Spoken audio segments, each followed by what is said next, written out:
Good evening, everyone. I'm Troy Bliss with the City of Loveland Current Planning Office. Just wanted to start by welcoming those of you that are participating in this neighborhood meeting. We're going to wait a couple minutes, make sure we get all of the registered participants, registrants online here, and then we'll get started with our meeting here in short order. So appreciate everyone's time and patience as we navigate our way through this virtual meeting.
Just coming back online again, Troy Bliss with the City of Loveland Current Planning Office, letting those that are joining to just let you know that we are waiting for all of the other participants, registrants to log on here, and then we'll get started in the next couple of minutes. So just hang tight and we'll get this meeting kicked off.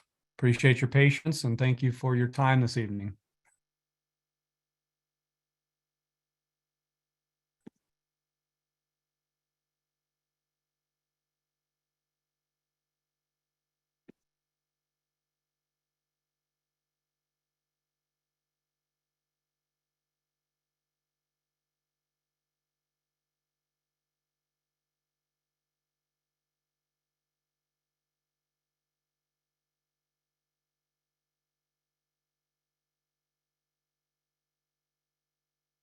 Logan, I'm seeing a static number of 44. Oh, it's not starting to move again.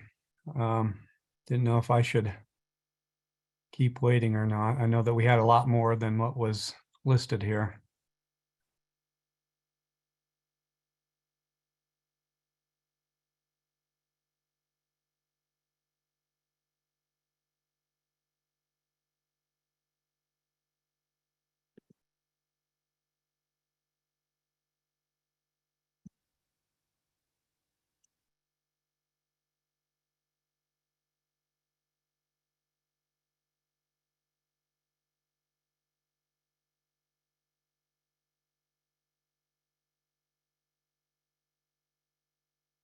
All right, thank you, Logan.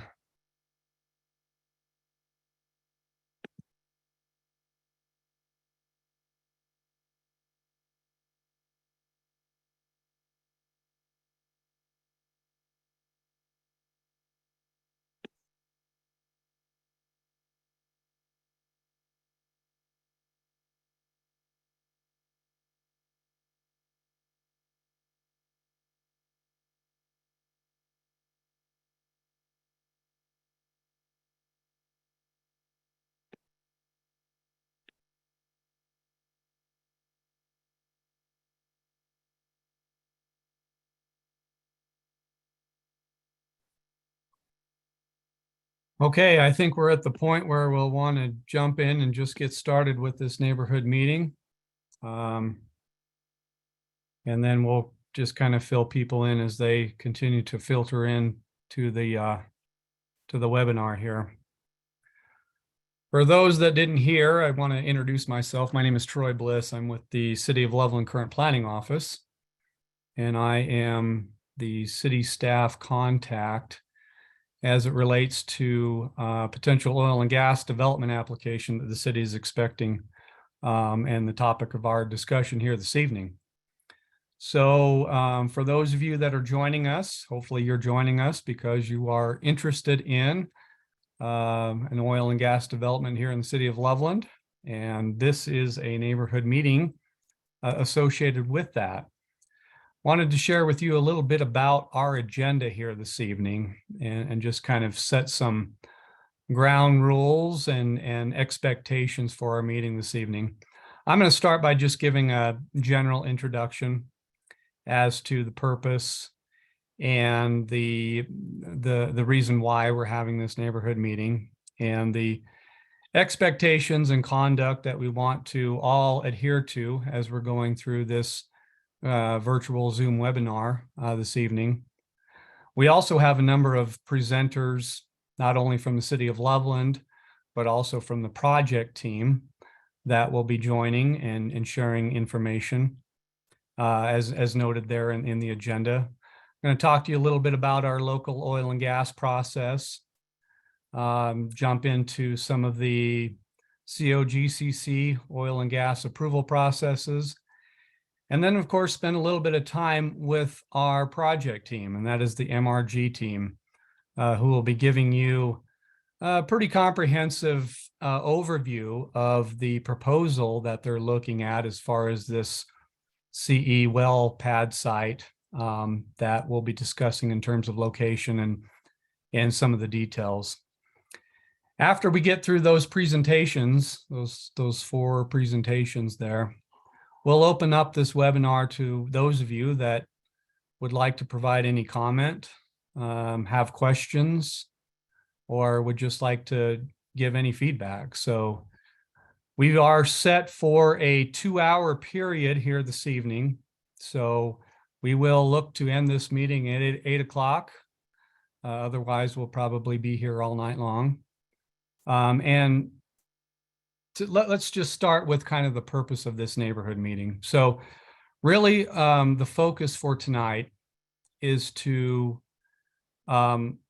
understand the proposal that's being presented from the MRG team. And I would encourage those of you to focus any questions specific to that proposal, whether that be relative to City of Loveland zoning regulations, or whether that be relative to the COGCC standards. This neighborhood meeting is not a venue to discuss or debate whether or not the City of Loveland should be considering any oil and gas development proposals within the city limits.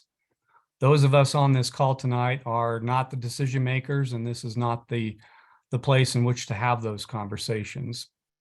Moreover, it's important that we're not getting into a lot of philosophical debates about whether or not you support or don't support oil and gas development, the environmental, conditions associated with that, unless it's specific to the actual application. We really want to stay on point here this evening, and I think that's an important component to the purpose of this neighborhood meeting. It's really just for the folks that are interested in oil and gas development in City of Loveland to understand the proposal that is being presented tonight from MRG and give you the opportunity to ask questions or understand a little bit more about the details of this project. As we continue on in this process, and as the City of Loveland does, in fact, accept any development application, all of this information will be posted to our website. And at the end of this meeting tonight, I will give you some information where you can find all of that in terms of our web address and also my contact information. I think it's important to also note that I've received a number of questions from interested parties about, well, why are we conducting this neighborhood meeting when the City of Loveland has not received a formal application? Well, the reason why is because our zoning ordinance, it's referred to as the Unified Development Code, requires that a neighborhood meeting be held prior to any formal application. And the reason for that is to submit with their application what's called a community participation report. And that's basically an overview of what transpired from this neighborhood meeting. That's important because that information is used not only in review of the application, but also in the decision-making process relative to this particular proposal. So just wanted to make sure that everyone is aware of that.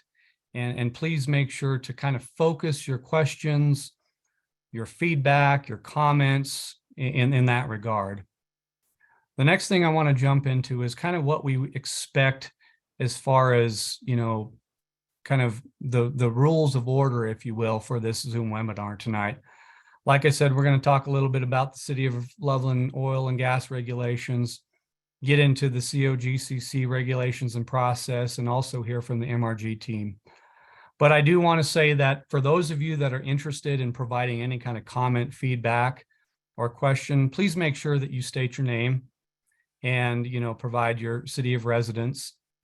Based upon the number of participants this evening, we are going to have to look at limiting the amount of time that you have, just so that we can get through this meeting in an orderly fashion, meaning to no longer than 3 minutes. And I would also advise that let's try to not have a lot of repetitive comments, repetitive questions, just to be mindful about the time commitment that we're trying all to achieve tonight. Now, if you're on your computer and viewing this Zoom webinar, we do have a facilitator, I should say a moderator, that is going to be looking for those of you that would like to speak. If you would use the raise hand feature, that will help kind of, get everybody in queue. If you're on the phone here this evening, you can press *9 and we'll make sure that we get to you when the time comes. You all are muted, and we ask that you stay muted just so that we can make sure that we get through the presentations by all the individuals that are listed on the agenda, and then we will make sure that we get to everybody that is interested in providing comment. So again, just kind of a reminder here, please remain muted, listen to each other respectfully. Let's try to avoid any kind of interruptions. And then we want to have a fruitful conversation here tonight. We're interested in understanding what the feedback is from the community, especially with respect to this particular application. So I, appreciate everyone's time here this evening. I'll be available throughout the entire night tonight. Any questions come up, happy to jump on. But at this point, I'm going to stop my introduction and stop the screen share here and turn this over to our Deputy City Attorney, Vince Youngulis, to give you just kind of a general overview about our local zoning rules and process as it relates to oil and gas development. Very good. Thank you for that introduction, Troy, and good afternoon, everyone. As Troy stated, my name is Vince Youngulis. I'm the Deputy City Attorney for the City of Loveland. Let me get my slide working here. Okay. So I have this agenda here. We're going to be talking about the local oil and gas process. As Troy had mentioned, these are rules that are put forth in our Unified Development Code as part of our Loveland Municipal Code. And I've divided it into 5 general segments. We'll talk about concept review, the neighborhood meeting. That's where we currently are. The formal application and completeness review. And we'll talk about the administrative review process, referrals, notice and public comment. We'll talk about the recommended revisions stage of the application. And then we'll talk about the decision-making that occurs for an oil and gas application of the variety proposed by the applicant. So to start, we'll start with the concept review. The concept review is the very first stage of an application process. This is really designed to benefit both the city and the applicant. So it allows the applicant an opportunity to approach the city and say, in so many words, here's a proposal. What do I need to take into account in order to make this proposal become a reality? And you can see from some of the comments here on the PowerPoint, that would include, early coordination with all the appropriate parties, to have an early discussion, identify the application requirements, some of the issues that may arise, and that the city ultimately will provide written comments and feedback back to the applicant in order to prepare them for their application. The next stage you can see there is neighborhood meeting. And as Troy had mentioned at the outset of this meeting, that's where we are. So I won't repeat some of the points that he made, but just highlight those here on the slide. That it's designed to educate and inform the public and other interested parties. Consensus is not required. That's not what we're after here. That the standards that ultimately govern throughout this process are those that are located in the Loveland Municipal Code for purposes of the local application. The applicant will describe the development and answer questions about the development and the impact to the community. And city staff, as we're doing right now, will talk about the procedures and opportunities for public participation. After the neighborhood meeting, the formal application will be submitted, and it will be submitted on a form that is approved by the city. It's important to note that the city's standards are in many ways pegged to what the state standards are. And the state standards are promulgated by the Colorado Oil and Gas Conservation Commission. So when you see COGCC on the slide here, that acronym is in reference to that state agency. The state agency that I just referenced, the Colorado Oil and Gas Conservation Commission, requires more information than what the city requires under its Unified Development Code. And Matt Sura, who will be talking after me, will talk to you more about that state process. So the city will have the benefit of the information provided to the COGCC as part of the completeness phase in this process. And that will give the city the opportunity to see all of the applicable information, gather all the data in order to make an informed decision. The goal, of course, is, like I said, to make sure that the director has all of the information that he needs in order to make an appropriate decision. An incomplete application shall be refused, and we have to provide under the code a written response to the applicant along with a remedy to the application.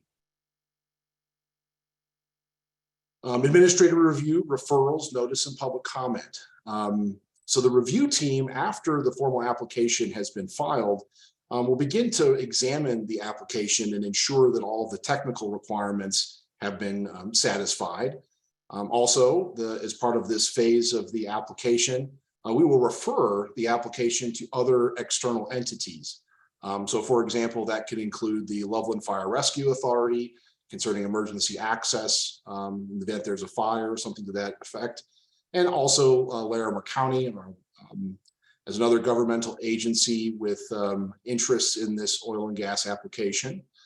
And these external parties will have an opportunity to provide feedback to the Development Services Director as part of the application. So once again, he has all the information that he needs in order to make an informed decision. Then the city will open a period of public comment upon the issuance of a notice from the Oil and Gas Conservation Commission. It's called the Oil and Gas Development Plan for public comment. The goal here is really to align the city's public comment period with the state's public comment period so that members of the public can submit their comments to the city or to the state, and that ultimately both sets of comments will be taken by the city and that the Development Services Director may utilize those in his decision-making process.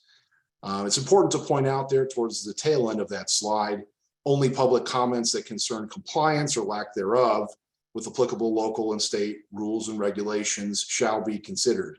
In other words, if there's just a general opposition to or general favor of oil and gas development, those very general broad comments won't be considered. The comments tied to the application, however, will. All right, the next phase is the recommended revisions phase. So this is after public comment. At this point, the Development Services Director has a lot of information but may need more, or the application may need to be revised. And so the city will provide these recommended revisions to the applicant, and then the applicant shall respond to the comments by either revising the applications or explaining why those revisions are not necessary. The director may refer the revised application or response to the referral agencies again. So back to that referral process that's tapped yet again in this phase. And if the changes substantially affect the interests of the referral agency in ways not anticipated, or if the response requires the agency's technical expertise, that referral agency, once again, may provide that information to the development services director at this stage in the application process. And finally, that last bullet point, this phase in the application process is the opportunity for the developer to comply with the reasonable and relevant requests of the city, outside agencies, and the public. Whoops. Okay, and finally, the administrative decision. So after the submittal of the application that appropriately addresses all of the feedback that was received from the public and internally and the external agencies, and the director has to make a decision at this point, and he can either approve the application, approve the application with certain conditions, or deny the application as appropriate. Once that decision has been made, the applicant shall send a mail notice of the decision on a template provided by the director as provided by the code under a certain radius. It's also defined by the code. And the director's decision is not subject to an administrative appeal, but may be challenged through a court process. And the reason for that is that the applicant here has proposed compliance with our enhanced standards. And I have a citation to the provision of the Unified Development Code that outlines what those enhanced standards are. In short, if those enhanced standards are complied with, there is not a public process for appealing afterwards. So with that, those are all of my slides. I'll now move to our outside counsel, Matt Sura, who has so graciously agreed to assist the city through this oil and gas application. So thank you, Matt. Stop sharing now. Thank you. Thanks. I'll get my screen going.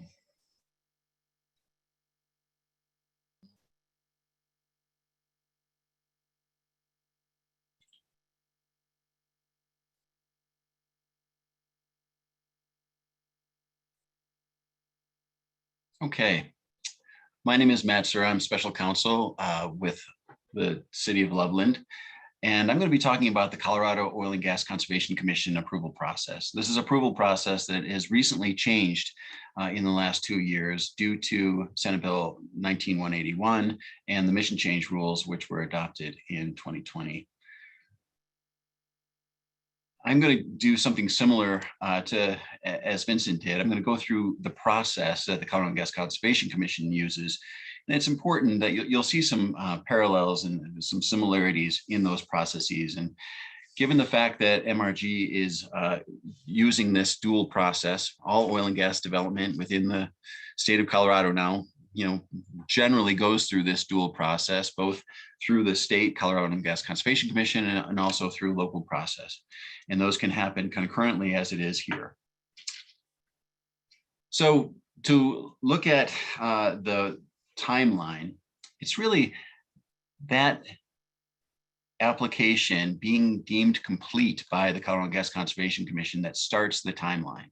And that timeline is typically from when it's deemed complete to when there can be a hearing. And there's also all sorts of ways that this timeline can be changed and altered over the course of the Colorado Oil and Gas Conservation Commission's consideration of an application.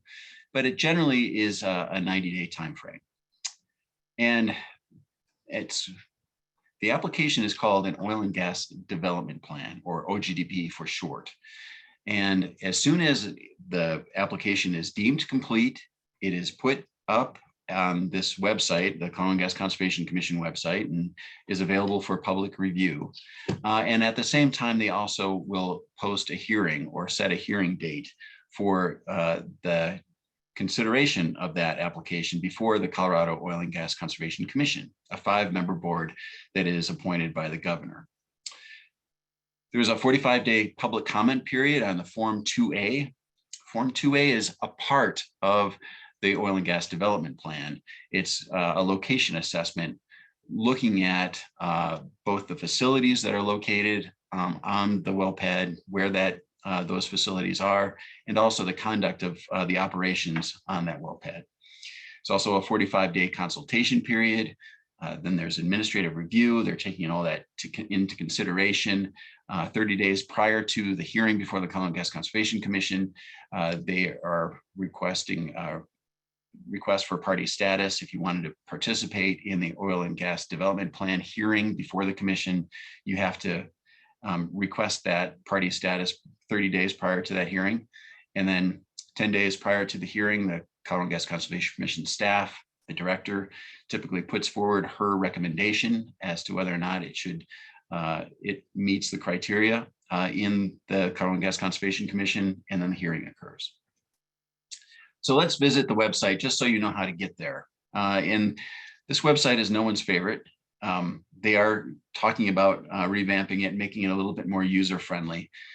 There's an awful lot of information at the Colorado Gas Conservation Commission website, but I'm going to let you kind of do a shortcut as to how to get to these permits. And that's the first thing that you want to do is click permits.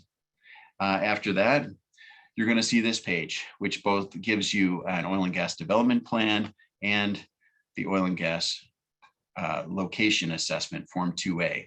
And the Form 2A is the one that gets public comment first. Again, this is a 45-day public comment period that we're expecting from the Colorado Gas Conservation Commission due to the fact that this location is within 2,000 feet of one or more homes. We get to the location assessment, Form 2A, and this is the way it looks. And you can see here, there's a link that is available that if you were to press on this, it will take you to all the documents associated with the Form 2A location assessment. And when you're ready, you can also click here, this link, and that will give you to basically a place for you to input your information as to your comments on that location.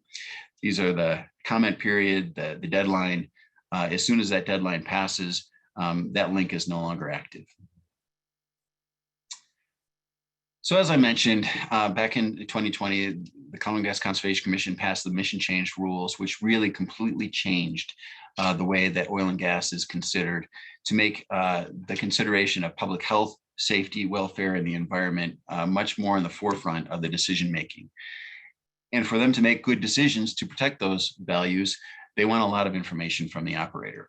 And that includes emergency spill response program, noise mitigation, light, odor, dust, all the nuisance issues that are taken care of, transportation, safety management, response plans. There are issues that may or may not require an additional plan. If they're not within a floodplain, as an example, there's not going to be a flood shut-in plan. There may not be a need for a wildlife plan if there's no wildlife in the area. But certainly most of these plans will be required in most cases. An important one is the alternative location analysis here at the bottom. And that alternative location analysis, if they're within a certain distance of homes or other protected areas, they are required to do an alternative location analysis to look at all available locations that could have been used to access the minerals that they're targeting. So the public has 45 days when the completeness stage has started. There's also a consultation period that takes 45 days. And during that consultation, the relevant local government, in this case, the city of Loveland, is certainly going to have the opportunity for a consultation with both the operator and the Colorado Gas Conservation Commission if they choose. The proximate local governments, these are local governments within 2,000 feet of the area that they're going to be developing. Johnstown and Larimer County, in this case, are approximate local governments, and state agencies, Colorado Department of Public Health and Environment and Colorado Parks and Wildlife. Again, moving through that, so we've gone through one the hearing is set and they've put the information online. Public is commenting on it, there is consultation, and then there's administrative review. After that 45-day period has lapsed, the staff will really take a look at all the information that they've gotten from the public and from these consultations. And there's going to be some back and forth with the operator at that point. And that back and forth may extend the deadline as to when the actual decision is made. It may be that they feel that the application is ready to make a decision on. Oftentimes there is additional information that is requested at this period. And then, as I mentioned, 30 days prior to hearing is the deadline for requests for party status. And if you wanted to do more than just put some comments in writing to the Colorado Gas Conservation Commission, which has already been mentioned, will also be seen by the city of Loveland in this case, you can do that and by requesting party status. Party status is here on that same website. Again, you went from permits to OGDP and location applications, and then you're here. And that is the place that you would find the information as to how to apply for party status for an oil and gas development plan hearing. The docket number for the CE pad is 2207-00198, and that would be the number that you would input here. And at that point, again, the decision is there's a recommendation put forward by the staff 10 days prior to the hearing before the Colorado Gas Conservation Commission, and then there's a hearing, and parties to that hearing will have an opportunity to speak for and against the application. I'm going to pass it over to Troy now. Thanks. Thanks, Matt. Appreciate that information. Thanks as well to Vince. So now we get into kind of the crux of our discussion here this evening, and that is to have the MRG team share with you all their proposal and have you get a better understanding of what's going on and the location that we're talking about. So I'm going to start by just introducing Jessica Donahue, and I'll let her introduce the rest of her team and go through their presentation. So Jessica, thank you for being here with us, and appreciate your time here this evening.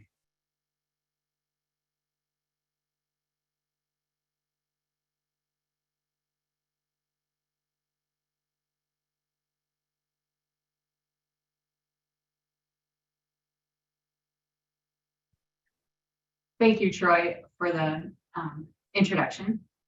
So good evening, everybody. Thank you for taking the time to join us. My name is Jessica Donahue, and I'm here on behalf of MRG to present to you the proposed CE project.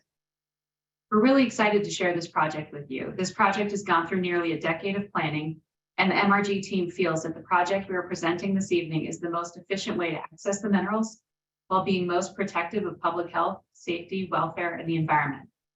When planning the CE pad, MRG focused efforts on avoiding residents, consolidation of well pads, minimizing surface disturbance, maximizing the mineral development, planning operations to occur in a safe manner, and working collaboratively with the Centerra Development and McWhinney Real Estate Group for the Centerra Kinston Surface Development Planned Community.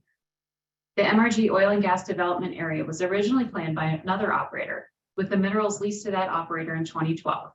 At that time, development would have consisted of 5 approximately 10-acre pads with multiple short lateral wells, 7 to 10 wells per pad. In 2019, that operator reevaluated the wells and reduced the pad count to 1 location. MRG included this preferred site in 5 alternative locations. MRG has made coordinated planning efforts over the past several years with the Centerra Kinston surface owners to reduce the surface disturbance to a single site with approximately 13 acres of disturbance during operations. Prior to 2019, the OGDP would have required up to 50 wells to develop the mineral acreage. MRG is now able to achieve full development with 15 long lateral wells. The choice of the CE location allows MRG to minimize the number of wells and surface disturbance required to efficiently develop the mineral acreage. The proposed pad is situated on Centerra East development property within the city of Loveland and is currently zoned for planned unit development as part of the Millennium General Development Plan. This evening, I am joined by several colleagues from the MRG team who I will introduce momentarily.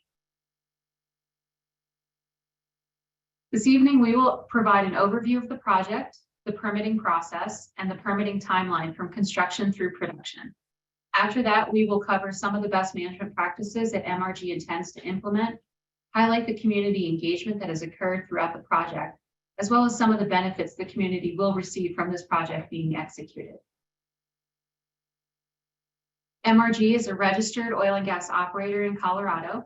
It is a managed limited partnership of the McWhinney Holding Company that is headquartered here in Loveland. MRG's team is a diverse group of professionals. Regulatory and permitting is provided by myself and Tricia Fanning. Engineering for the project is provided by Bill Irwin and John Benton, who are here in the room with me, and Annie Peterson, who is joining us remotely. Geology is provided by Aaron Rowe. The land work was provided by Patricia DeGrappa and Justin Duchesne. Legal counsel for the project is Julia Ryan. And MRG's health and safety contact is Andy Peterson.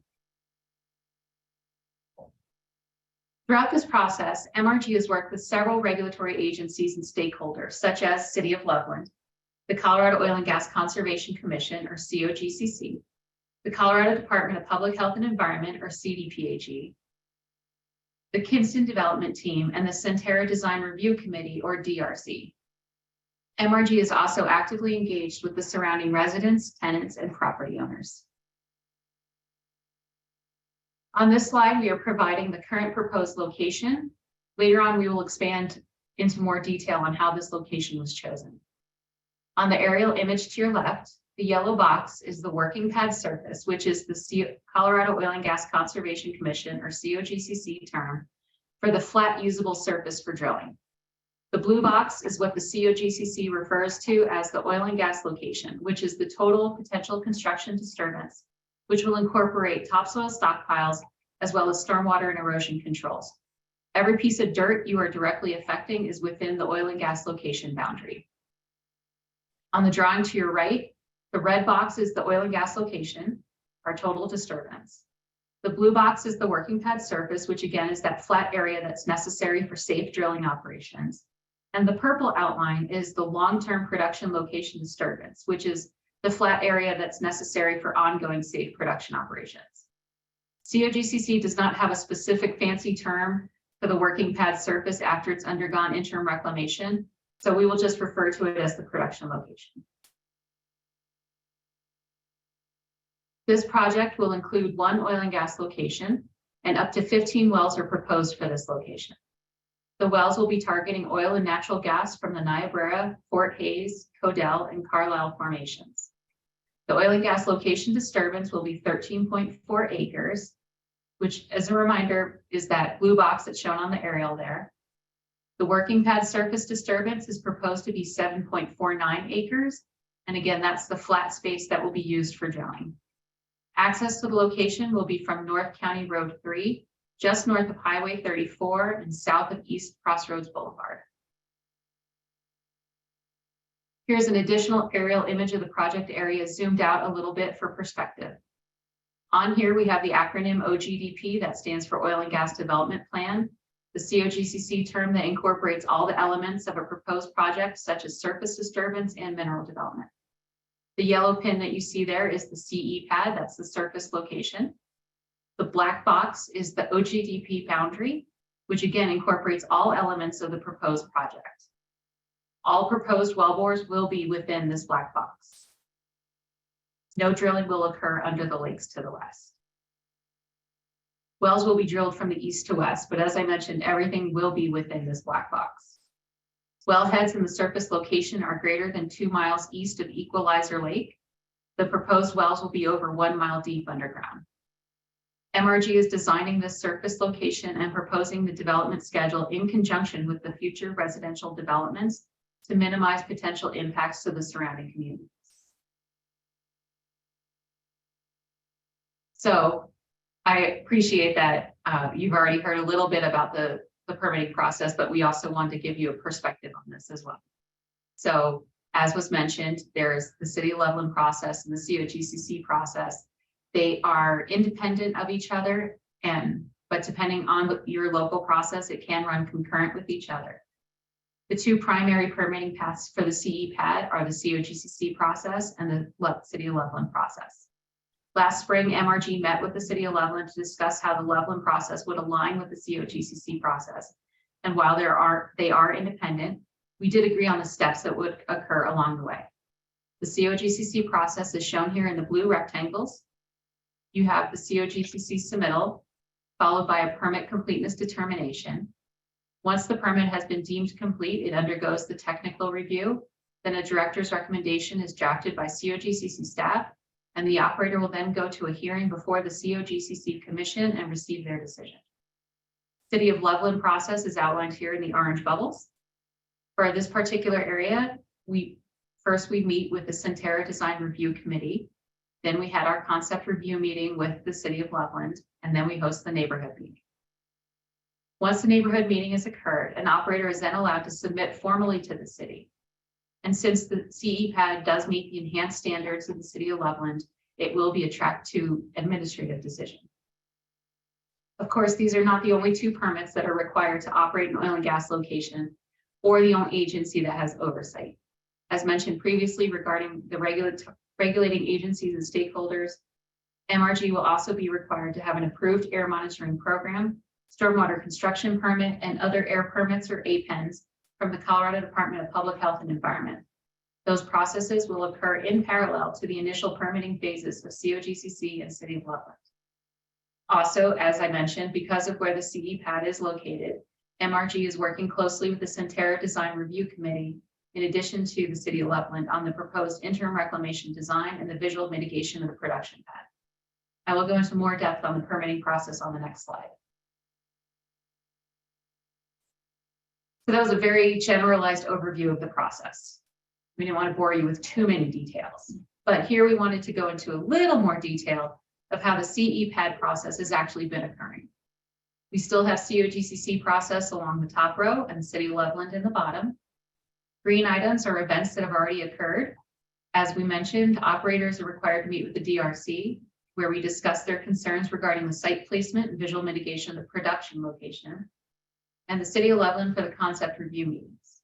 During the City of Loveland concept review meeting, we had the opportunity to not only meet with Mr. Bliss, but representatives from several other city departments participated, such as transportation, water, power, stormwater, fire, and parks and recreation. MRG opted to also have an additional meeting prior to submittal to COGCC with the City of Loveland, where COGCC participated to discuss the alternative location analysis of the location. We will go more into what that alternative location analysis is and the locations that were evaluated in the next slide. Orange items on the right-hand side are the permitting process steps that have not occurred yet, and purple is where we are today with the neighborhood meeting. The CEPAD permit has not been formally submitted to City of Loveland, since, as was mentioned previously, we have to get through this neighborhood meeting and provide details of the meeting with the community community summary plan with our permit to the City of Loveland. But plans are subject to change, but this is what MRG is currently anticipating.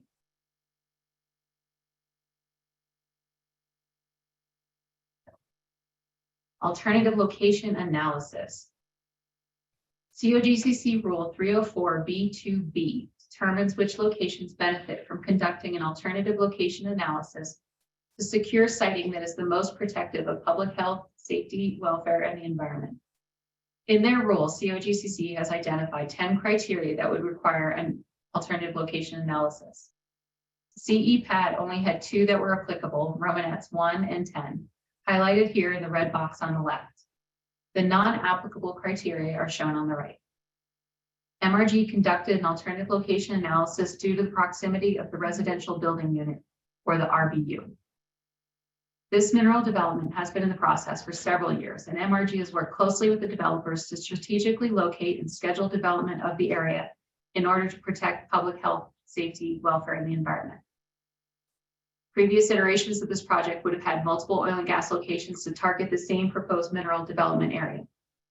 MRG has narrowed that down to just one location. Protecting all disproportionately impacted communities and other receptors are important to MRG. Other locations that were identified would have had more impacts to communities.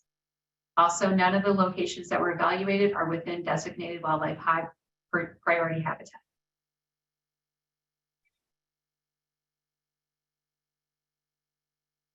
So here we show an overview map of the CE pad highlighted with the blue star and the 5 alternative locations that MRG has evaluated. These 5 were the potentially viable locations that would have been potentially alternatives to the CE pad. And then we'll go into details on each location in the next couple slides. So the CE pad has no high occupancy buildings such as apartment complexes within 2,000 feet. There are also no schools or childcare facilities within that radius. All of the MRG's target minerals can be accessed from this one location. The location is adjacent to existing infrastructure that would provide takeaway capacity for oil and natural gas. In working with the Kinston Development Group, this location can be constructed, drilled, and completed prior to residential development in the area. The one residential building unit owner that is within 2,000 feet of the location has provided informed consent. What is informed consent, you ask? Informed consent is not a formal COGCC defined term in their 100 series rules, but they use informed to mean recipients must receive all necessary project information from the operator and have time to review and understand all the provided information. Consent is when the recipient makes the informed voluntary decision of that proposal. So here we show the first alternative location that MRG has evaluated. This location would have been within 2,000 feet of 11 building units and a school. There are also nearby emergent wetlands. Our second alternative location, at a first glance, looks pretty good. However, due to the relationship between MRG and the Kinston development, we know that eventually there will be over 20 residential building units less than 1,000 feet from this area, as well as a school less than 2,000 feet. Alternative location number 3 is less than 500 feet from a residential building unit and less than 2,000 feet from 5 other residential building units. Alternative location number 4 would be adjacent to the Loveland and Greeley irrigation canal, as well as wetlands. And there are multiple residential building units and non-residential building units less than 2,000 feet away. Lastly, alternative location 5 also has multiple residential building units that are less than 2,000 feet away. So in addition to the CE pad and its 5 alternatives, which we understand appear to be unduly centered around the eastern portion of the proposed development area, MRG did evaluate potential locations along the western side of the project. However, due to the proximity of the airport, the hospital, and the established development along the west, none of those locations were more protected than the preferred CE pad. Switching gears slightly, we're going to show, here's a little graphic to show you the different phases of the project once all permits have been approved. This timeline is anticipated and of course subject to change. Our first phase is construction. As previously mentioned, the initial disturbance of the oil and gas location will be 13.4 acres. Just for the vocabulary refresh, the oil and gas location is the total disturbance boundary of every grain of dirt you intend to directly affect. It is shown in this drawing in the red outline. The working pad surface is the flat space that's usable for drilling and completion operations. It will be 7.49 acres and is shown in the blue outline. The CE pad is anticipated to take approximately 3 weeks to construct. Topsoil will be scraped and segregated from the surface and stored to be used later in reclamation activities as per the COGCC 1000 series rules. The CE pad will have stormwater controls and best management practices installed prior to commencement of construction to ensure soils remain on location. The access road will be constructed to connect the location to County Road 3. Topsoil and other soils that are stockpiled for later usage are what occupy the space between the red box and the blue box. The construction phase will consist mostly of preparation of the new location and will not have a significant impact on traffic patterns. There will be industrial equipment utilized to build the location. During construction, that equipment is brought to location and left on the location for the duration of construction. Once the equipment is on the location, traffic will primarily be personal vehicles to transport workers to the site and occasional water trucks for dust mitigation.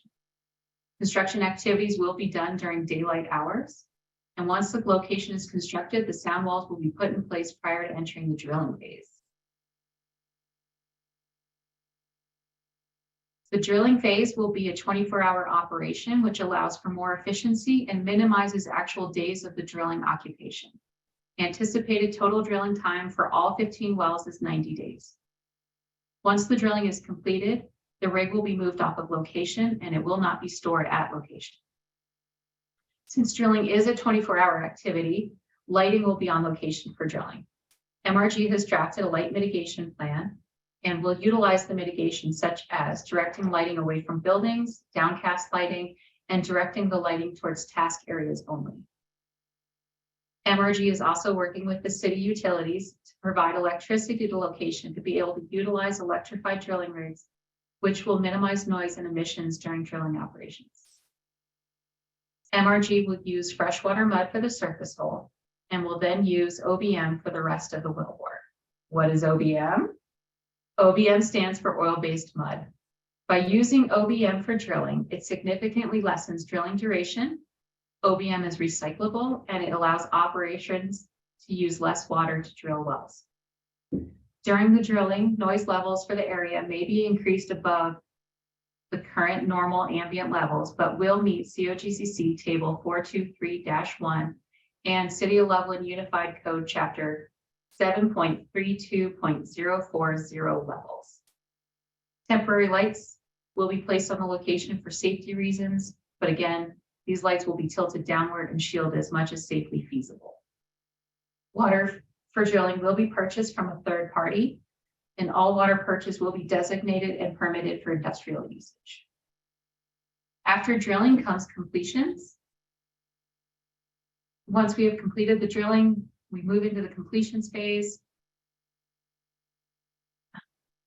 Temporary lights will still be on location since completions is also a 24-hour operation. These lights will still be tilted downward and shielded. But again, the 24-hour operations allows for the efficiency and minimizes the days of occupation. MRG anticipates approximately 90 days to complete all wells. Once all the wells are drilled, the completions rig will be mobilized to location to begin completing the wells. Traffic activity will increase in the areas during delivery of supplies, equipment, or personnel. Once the completions are complete, the rig will be moved off location, and the rig will not be stored at this location. During completions, noise levels for the area may be increased above typical normal ambient levels, but will again meet COGC Table 423-1 and City of Loveland Unified Code Chapter 7.32.040 levels. Lights will be on location for the 24-hour operations. And again, all water will be purchased from a third party and it will be designated and permitted for industrial usage. After drilling and completions gets done, then your well is ready to produce. So this is that phase that doesn't always have the fancy COGCC terms. So we're just going to call it production. No hydrocarbons will be permanently stored on location during the production phase, only produced water. Produced water tanks will be in steel berm lined containment that will hold 150% of the largest tank. Locations will regularly undergo audio, visual, and olfactory inspections. MRG intends to connect the location to third-party pipelines for all oil and natural gas takeaway. Once the wells are producing, the location will undergo interim reclamation. All areas unnecessary for long-term safe production operations will be recontoured and revegetated. MRG has developed a landscape plan to ensure the location will be bermed and visually screened as much as feasible from the surrounding area in accordance with the City of Loveland and Centerra Design Review Committee requirements. Shown here on the right is a drawing of the location after interim reclamation and during the production phase. The purple box is our original disturbance footprint. The green box was our drilling working pad surface. And the disturbance area goes undergoes interim reclamation and brings that disturbance down to just the pink outline, which will be the fenced operational production pad. The pink outline will be fenced in accordance with City of Loveland requirements, and it will be approximately 5.2 acres. From this image, it's tricky to visualize what that interim reclamation may look like. But on the next slide, we have a very snazzy visualization. So here is a computer rendering image of the view from above with vegetative growth. This rendering is based off of the landscaping plan that MRG has developed in accordance with the Centerra Design Review Committee guidelines. And on the next slide, we have an even cooler picture. This image shows you what potentially the view from County Road 3 will look like looking at the location after interim reclamation when the visual berms are constructed around the location and the vegetation has grown in. Okay, enough with the cool pictures. I guess we'll move on. So now that we've given you that overview of the project itself, we wanted to go over some things about best management practices. Lots of vocabulary tonight and acronyms, I know. So what's a best management practice or a BMP? These are practices that are designed to prevent and reduce impacts caused by oil and gas operations to air, water, soil, or biological resources, and to minimize adverse impacts to public health, safety, and welfare, including the environment and wildlife resources. We are not going to go over every BMP that MRG has committed to tonight. We just wanted to give you some of the highlights. So first, we're going to talk about air. By rule, operators have to conduct continuous emissions monitoring. CDPHE, Colorado Department of Public Health and Environment, requires the continuous emissions monitoring begins 10 days before spud, which is when you first start actually drilling for the well, to 6 months after the last well on the pad has been drilled. However, MRG, in coordination with the City of Loveland, has committed to 3 years of subsequent monitoring after the last well is drilled. CDPHE air permits will be in place before operations begin. The general permit will be catalogs emissions throughout the operations and production phases. Additionally, water will be piped to location. What's key to know about this is that it will minimize truck traffic emissions. As stated earlier, MRG plans to connect the location to pipeline to take away all oil and natural gas. And lastly, in protection of MRG's intent to protect air quality, MRG will not conduct routine, non-essential activities on high ozone days. I double negated myself in my notes here. So our next BMPs will be odor. MRG is using a closed loop drilling system, and it will haul cuttings off regularly in covered trucks. MRG will use a squeegee or some other mechanical means to remove the drilling fluids from the drill pipe as it exits the wellbore. MRG intends to use Group 2 oil-based mud, which is a low odor aromatic content. All of other drilling fluids will be stored in closed upright tanks. And MRG has committed to the BMP that should there be a complaint of an odor within 24 hours, MRG will deploy an odor neutralizer within their mud system. So, and then next we will go on to water quality. So, as I mentioned, stormwater management controls will be in place when construction begins at the site, and they will be modified and updated as necessary to keep all soils on location.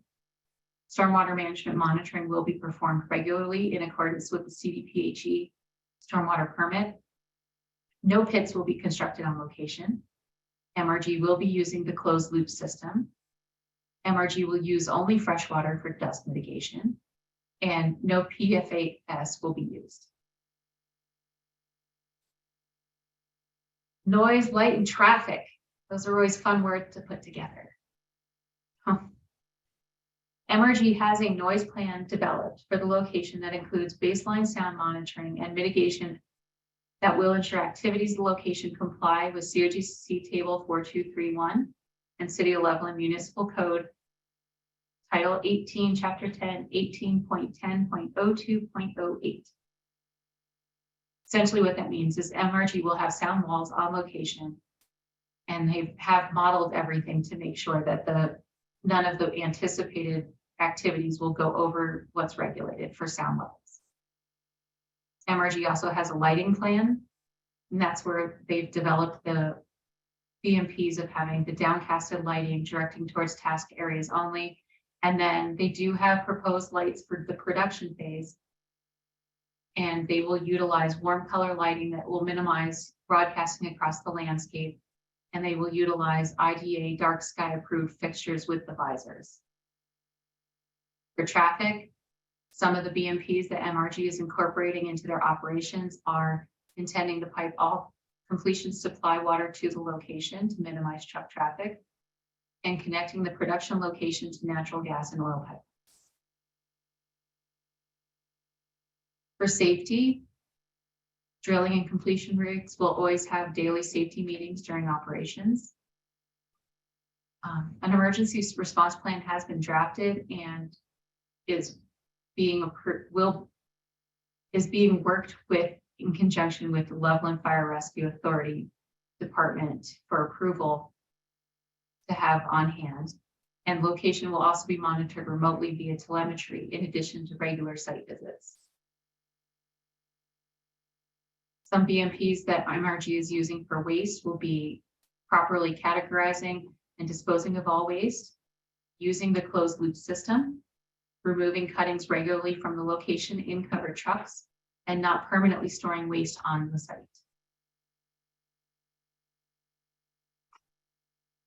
So, community engagement. Now that we've bored you with a list of BMPs, let's move on to some other topics.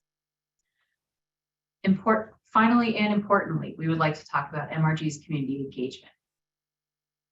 While not a required step in any of the permit processes, MRG opted to host an informational town hall on Zoom with over 400 people in attendance back in January. Troy McWhinney has personally led multiple site tours to the location with approximately 70 participants to view the oil and gas and hear about the project. Majority of the feedback that MRG has received on this specific project has been favorable. We've provided information of the project to several periodicals. As we mentioned earlier, we have received informed consent from the residents within 2,000 feet of the project. All the residents and some of the neighbors have also been met with. And we continue to provide information to the surrounding neighborhoods, and we're actively engaged in the community dialogue.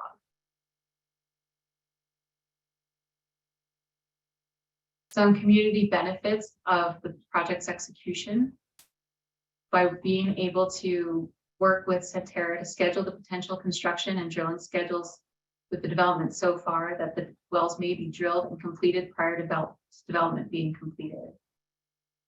The project planning has been a huge benefit of the relationship between MRG and Centerra. Offset well mitigation. All the existing wells within 1,500 feet of the proposed wells have been evaluated for wellbore integrity, and they have been evaluated to make sure that they meet current integrity rules and will be addressed if necessary to ensure safe drilling operations. Some of the anticipated economic benefits for the community: MRG has calculated approximately $40 million over the life of the project will be provided to the community through taxing authorities, which include city, county, schools, and others. And also, of course, jobs. The project will employ numerous employees and contractors to support the exploration and production of oil and gas.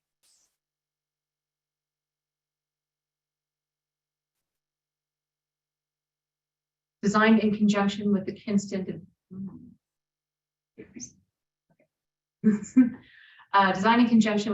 development team, the CE pad is a single location that is most protective of public health, safety, welfare, and the environment, while also being the most efficient access to the targeted minerals. Previous iterations of the project had initially intended to construct multiple locations to access the same mineral development area. MRG is actively working with the city of Loveland to be able to electrify the site and reduce emissions. MRG will implement continuous emissions monitoring of the location for 3 years after the last well is drilled, as per the request of City of Loveland. And by having telemetry at the location, MRG will be able to schedule site visits efficiently while still having constant data updating team members of everything occurring at the location. In conclusion, MRG has been working to develop this efficient drilling program while protecting public health, safety, welfare, and the environment. The CE location has limited receptors. We have consulted with the City of Loveland and the CDPHE to develop best management practices to protect public health, safety, welfare, and the environment. And as previously mentioned, MRG is working closely with Kinston Development and the Centera Development East Group to minimize any potential impacts to the community. We thank you for your time this evening and look forward to questions.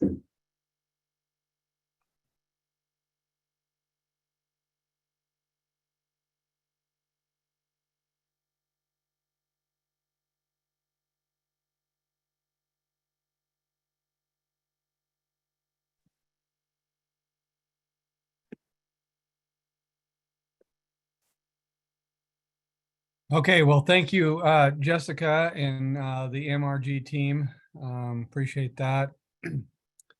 We've got about an hour to get through public comment.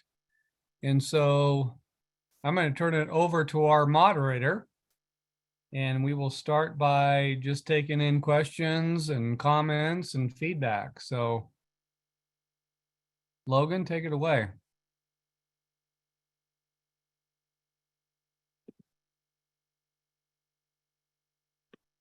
Thank you, everybody. I'll go ahead and start my video. Just a couple of reminders before we start. The purpose of this meeting is to ask questions of the applicant or the city about the proposed project and provide feedback on the proposed project. As a reminder, speakers will need to say their name and city of residence first and will be limited to 3 minutes. We'll begin by accepting comments and questions from registered Loveland residents who wish to ask a question or provide feedback on the proposed project. If you are attending this meeting through the Zoom app, please use the raise your hand feature at the bottom of the Zoom window. When it is your turn to speak, please accept the invitation to join the meeting as a panelist and wait to be called upon before unmuting. The moderator will automatically mute you once you have finished speaking or your time limit has been reached, and you will rejoin the meeting as a participant. Moderator will provide a 30-second reminder in the webinar chat to notify you that you're nearing your time limit. If you're calling in, please press *9 to raise your hand. You will hear a prompt to unmute yourself when it is your turn to speak. The moderator will automatically mute you once you have finished speaking or your time limit has been reached. We'll go ahead and begin.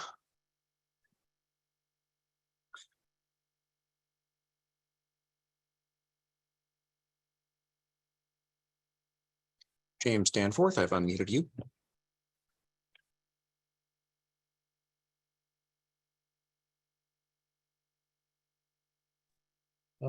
Can you hear me now? There we go. Thank you. Thanks for the presentation. It was very thorough. Yeah, I just had a question on, I didn't quite understand what was going to happen with the produced water. Is it something of being stored on site, but sooner or later it's got to be taken off site? I just wondered how that's planned. Thank you for that question. Yes, produced water will be stored on site, and at the current time, is it planned to be trucked off of location, but MRG is exploring alternative options to minimize the trucking. Thank you.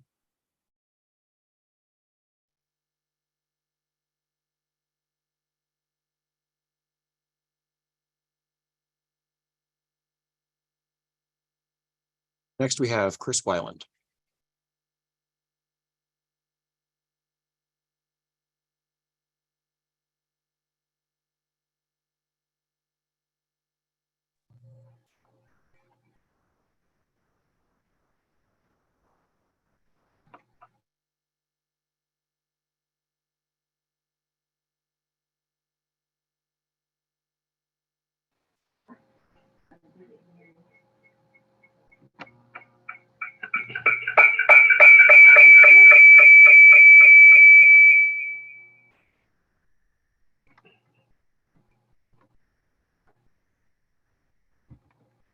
Looks like we might have some.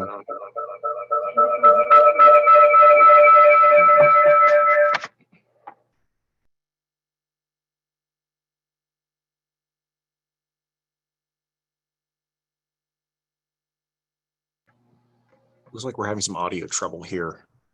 I will move on to the next participant if we can't get that sorted out. We'll come back to you.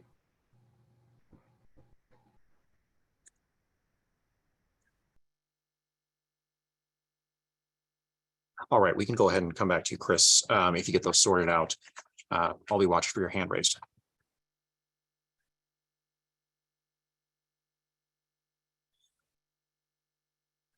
All right, next up, Jill Osofsky.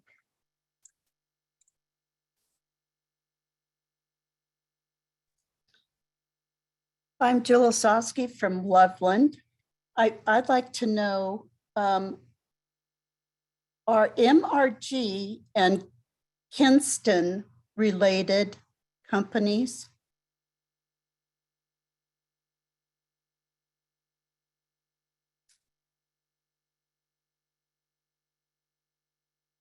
Can you hear me? Yes, we can, Jill. Yeah. Okay, Yes, I'll turn Jill, that over. I'll turn that over to the MRG team.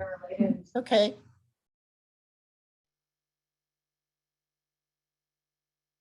Thank you for the question, Jill. Yes, MRG and Kinston are related. They're all part of the McLean companies. So what the benefits in the planning that MRG is doing to mitigate any effect on Kinston will also benefit the development of Kinston, in my understanding. It's a symbiotic relationship. Yes, thank you for that question. And I believe that was kind of a statement, but yes, as was presented, this is Tricia Painting, by the way, as part of the MRG team. As presented in our slides and considering the development of this project and working alongside the future development of the Kinston project, it is beneficial for both parties that all of the construction, drilling, and moving to production is occurring prior to any additional development of homes adjacent to the location. Okay, another question I have is, I know that you're going to take waste off site, but I would like to know where the waste is going.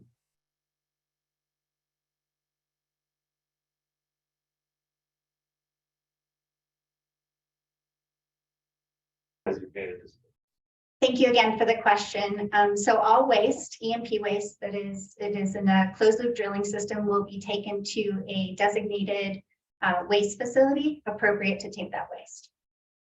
Is it within Larimer County? I don't know if that is yet to be determined. Most are in Weld County. Probably in Weld County, where there is other oil development. And my last question is, where is the water going to be obtained to bring to the site? And how does it affect the aquifer and water situation in northern Colorado?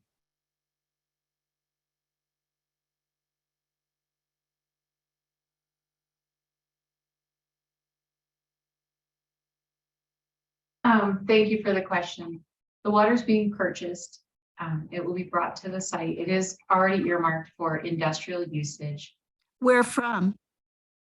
I know it's being purchased. Where is it coming from? Multiple sources. Yeah, there's a variety of sources that the third party has industrial water in their storage that they provide. Yeah, but where? Not a third party. Please give me a location. So unfortunately, at this time in our project planning, we can't determine where at this point, but we do know it will be a third party that we'll be working with throughout this process in order to bring water to the location. and that water source will be for industrial use only. Typically, it's multiple sources, but it will not affect Northern Colorado's water usage. And last question, who is the director mentioned at the beginning of the presentation? I can touch on that, Jill. Thank you for that question. So the director is the Director of Development Services. His name is Brett Limbaugh, and he is involved in the decision-making process of this particular application. And so he is in a position of being an unbiased position.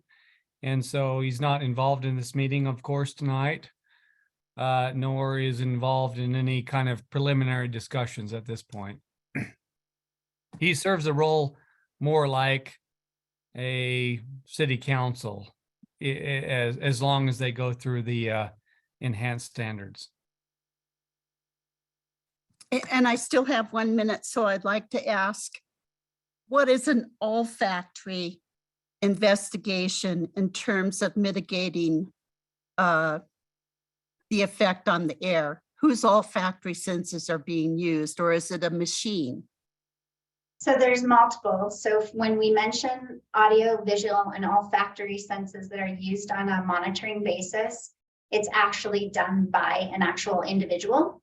And so per the Colorado Department of Public Health and Environment under Regulation 7, sites are monitored at the minimum on a monthly basis, but throughout the phases, it's usually even at a duration greater than that. And so it is actually done by an individual human who visits the site and then conducts audio, visual, and olfactory monitoring of the location.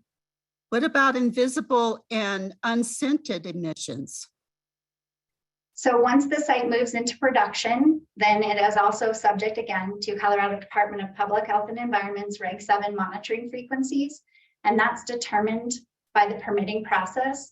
But as we mentioned, the CE pad location will be electrified, and we don't intend that there should be any emissions that are going to require any additional monitoring. But it is a requirement of the CDPHE that the site will be monitored. Thank you. You're welcome. I'm done. Thanks for your comments, Jill. We appreciate it. Thank you. Joe.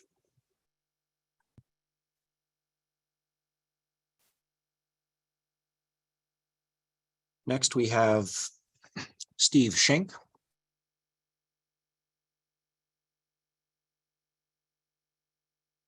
Can you hear me? We can hear you. Okay. Hi, thank you for the opportunity. We are Steve and Gail Schenk. My wife is with me. We live at 3077 North County Road 3, where our property is about 2,000 feet directly north of MRG's proposed drill site. And we are the closest northern neighbor on the west side of the road. Our south and west property borders are adjacent to McWhinney property. We are supportive of MRG's proposed oil and gas development. We think it's important for our country to become less dependent on foreign oil sources, especially in these uncertain geopolitical times. Increasing oil and gas supply will also help to reduce the current inflation that we are experiencing. In July of 2015, Anadarko, now Oxy Petroleum, established 5 fracking wells on the east side of MCR3, only a few hundred yards from our property line. Outside of the initial drilling period, we have not noticed or experienced any issues or concerns from their ongoing operation over the last 7 years. We have been in direct contact with Bill Irwin, MRG LP oil and gas consultant, to better understand the MRG drilling plans and potential impact on us as neighbors. MRG has been very open and transparent with us. They have been supportive to make sure that they adequately addressed our questions and concerns, and we feel that we're very aware of what is being planned. The state of Colorado has some of the strictest oil and gas restrictions in the country. MRG is working diligently with all the state and local authorities to make sure they are in compliance with all the required regulations. Based on the information that has been shared with us and through this meeting this evening, we are confident and comfortable with moving forward as neighbors with the MRG drilling plans. Thank you. Thanks, Steve. Appreciate that.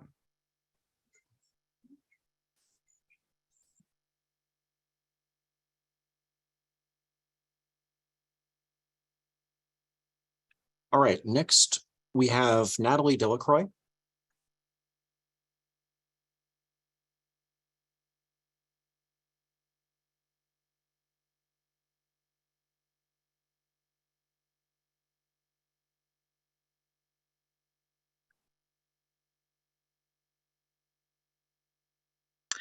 Hello, my name is Natalie Delacroix and I live in Loveland, Colorado. And I just want to voice my support for the project. From the presentation, it appears that it is a very well thought out application. I agree with the siting alternatives that they have presented, and I appreciate all of the BMPs and other protective measures that have been presented. And again, yeah, I just want to voice my support for this project. I think that it is set up as well as it can to move forward.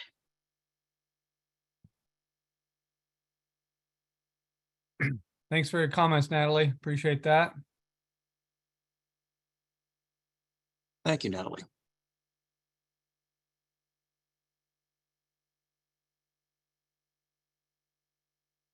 Next, we have Jenna Rossman.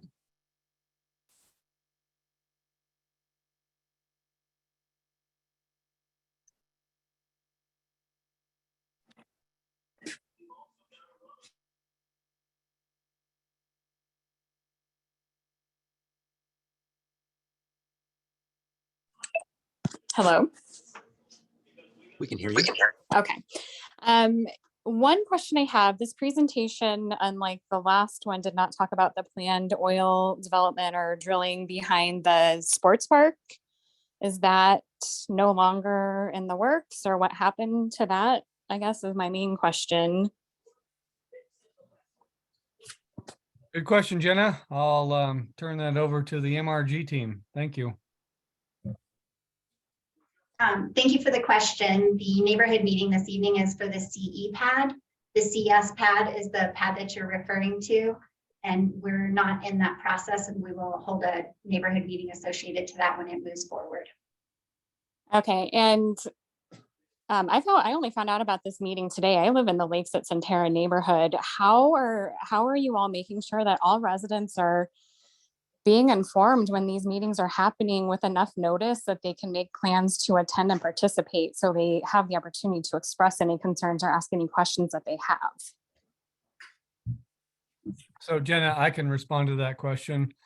So whenever we have a particular application, which is this one we're talking about tonight, the CE pad over in the Kinston area, which is close to County Road 3, we have a requirement to notify surrounding property owners within a 2,220 foot radius by way of mail. And then there's also signs posted on the site. So you're obviously way far away from that radius. And so that's why you didn't get any direct notice in the mail, and that's why you didn't see any signs posted. However, how far in advance will those notices be posted? 15 days in advance. So that was done through our process, and then we posted the information on our city website. So I would advise that if you are interested in any oil and gas development in the city, whether it be this location or the one you're talking about, always go to the city of Loveland website, oil and gas website, to obtain that information. Well, I think my concern with that, respectfully, is that there are a lot of residents that live in this neighborhood that probably do not have any idea that this is even being discussed.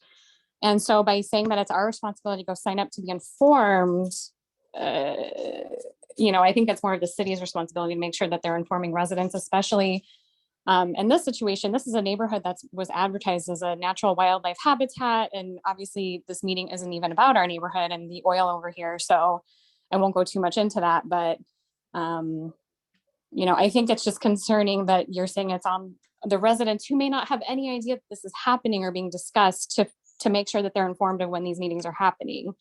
I really do think that the city should take more ownership over making sure that residents are aware and informed that these meetings are happening so their voices can be heard. And that's all I have.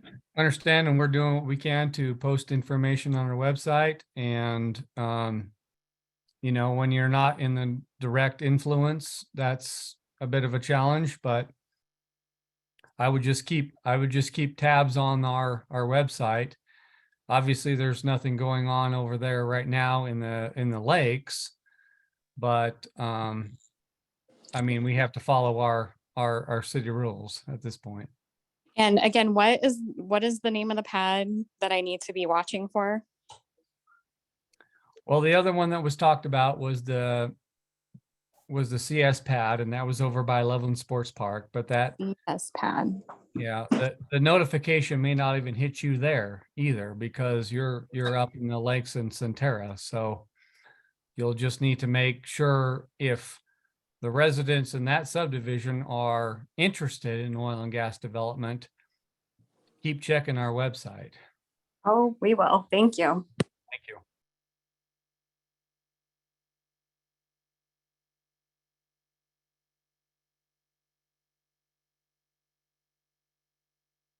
Melissa, you are up next.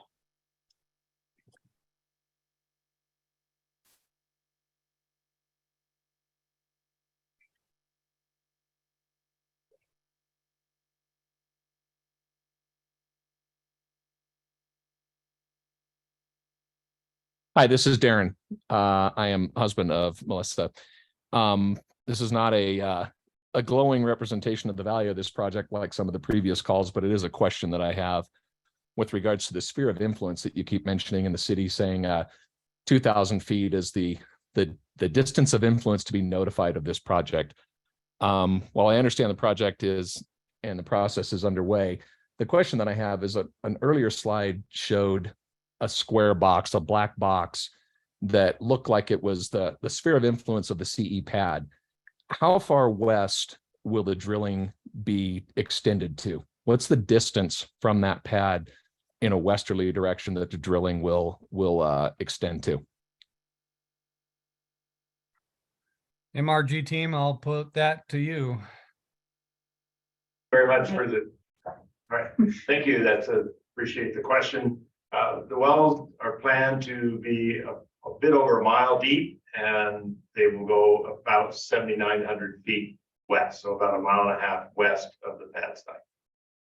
Okay, thank you. I appreciate that. Now, just a side note, we talked about notifying residents the sphere of influence only being 2,000 feet, but that drilling is going to go almost 8,000 feet to the west. That to me is sphere of influence. That drilling is going under my house 8,000 feet to the west. That's sphere of influence.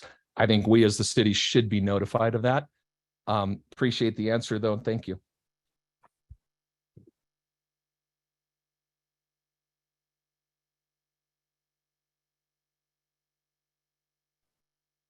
Thank you. Next, we have Leslie.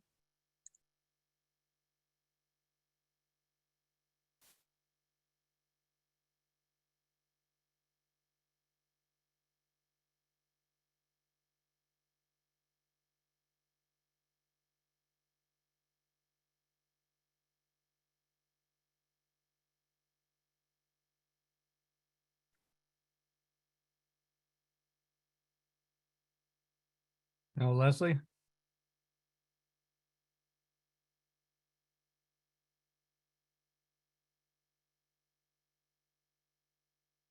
Maybe if we can move on to the next one, moderator. We will circle back. Thank you. Next up is John. You're being promoted to panelist.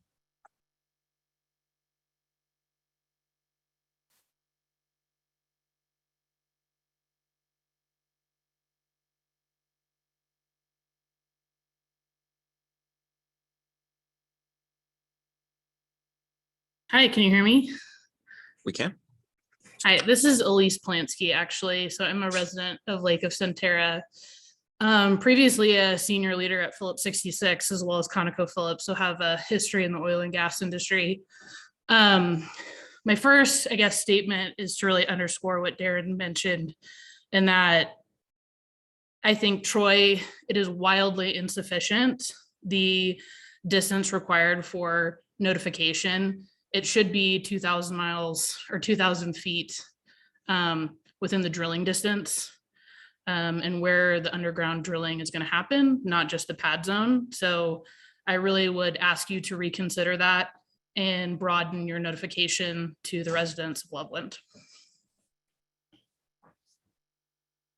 Understand that, you know, that's valid point, but at the same time, we are following our zoning regulations and that's what is in place right now. So, I mean, not to discount your comments at all, but I appreciate that. And Troy, what is the process to appeal the zoning regulations around resident communications? So as far as this particular project, if they conform with the enhanced standards that were talked about during the presentation, there is no appeal process. This would be a decision that is made by the Director of Development Services. Okay, so really we need to reach out as residents to the Director of Development Services. Is that a correct interpretation? I would advise if you have any comment or feedback to send those to me, and I'll get to that at the end of the presentation or the neighborhood meeting tonight. Because like I said, he's kind of in a situation where he has to be put in kind of an unbiased position where he's making a decision based upon the facts. So if there are concerns, if there are questions, if there are comments, send those all to myself and we'll make sure we get those as part of the decision-making process. Okay, and what accountability do you have to the residents to ensure that those comments are passed along?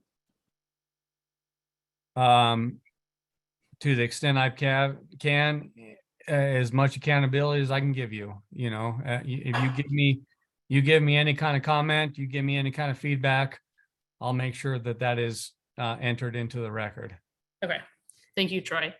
Thank you. My next question, I think, is related more to MRG LP. So from what I understand, this was a recently created LP specifically by the McWhinney conglomerate. What confidence do we have as residents that you would be able to execute on this project successfully, considering that MRG has never done a project like this before and has zero experience doing this type of effort? You're unmuted. Yeah, thank you. That's a very good question. My name is Bill Irwin, and I'm helping to manage and coordinate this effort. The team that's been assembled by Troy and Chad McWhinney in this case have extensive experience. We have a team of engineers, geologists, permitting experts, and a legal background and land background that have more than 40 years in some cases of experience within the basin drilling oil and gas wells, and we're very up to date on the current regulations and current drilling and production practices. So I'm very confident that the team that's been hired by Troy can accomplish, as you asked, an experienced operation.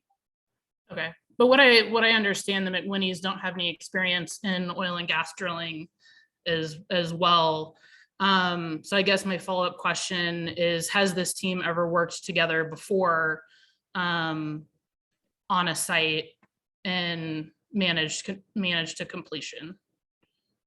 Yes, a number of us have all worked together in the past. Here in the DJ Basin, we have extensive experience in this type of operations, and we've all been put together and selected for this specific purpose.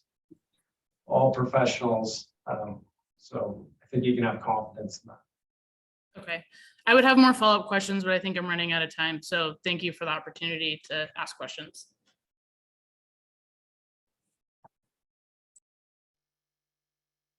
Thank you. Before we move on to the next round, I wanted to circle back to Chris. Were you, if you had any questions and were able to sort out your microphone, please raise your hand.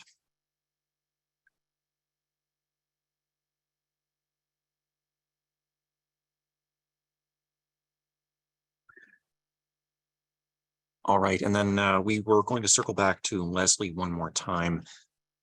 Leslie, if you still would like to speak, please raise your hand.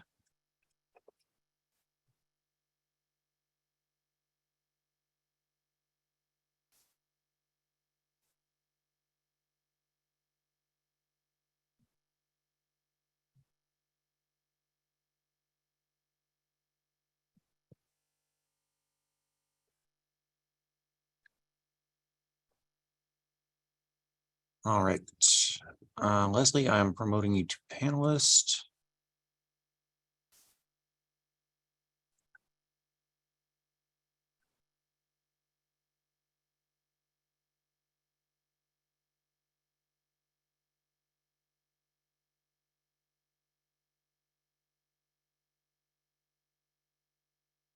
Hello? There we go. We can hear you now.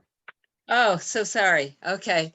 I'm actually on Leslie Tassie's link, but this is Teresa Jones. I'm a resident of Loveland. I live at 2409 5th Street, Southwest Loveland.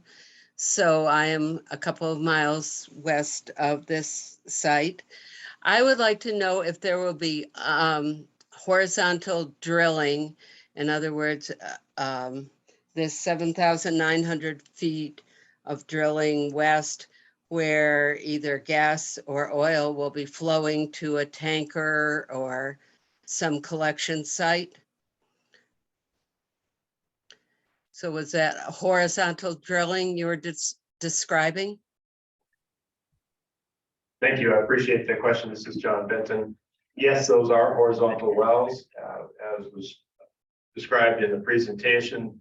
The production comes back to the CE pad site, which was identified in the presentation. And as mentioned in there, the oil and gas is not stored on site. It is transported off site via pipeline. Okay, and then will everybody who has any contact with that horizontal pipe that's going to a storage facility be notified that that is happening near them? It's an interesting question because the horizontal wells are over a mile deep. So I'm not sure how that would, unless you're talking about the takeaway capacity of the pipelines and the gas lines that are taken away. And I think we mentioned in the presentation that the pipelines are on the opposite side of the county road there to just to the east of the pad site. Okay, and I own 3 different residential properties in the city of Loveland. And I would like to know if any chemicals will be used in the fracking process. Yes, thank you very much. Appreciate the question. Yes, fairly the typical hydraulic fracturing chemicals, which, as you know, 98% of the what goes into a hydraulic fracture is water, and a little around 1% is sand, and less than 1% are the various fracturing chemicals that are used. And those are available on the Frac Focus website for what chemicals are typically used for hydraulic fracturing. Okay, that's on the website that we can respond to.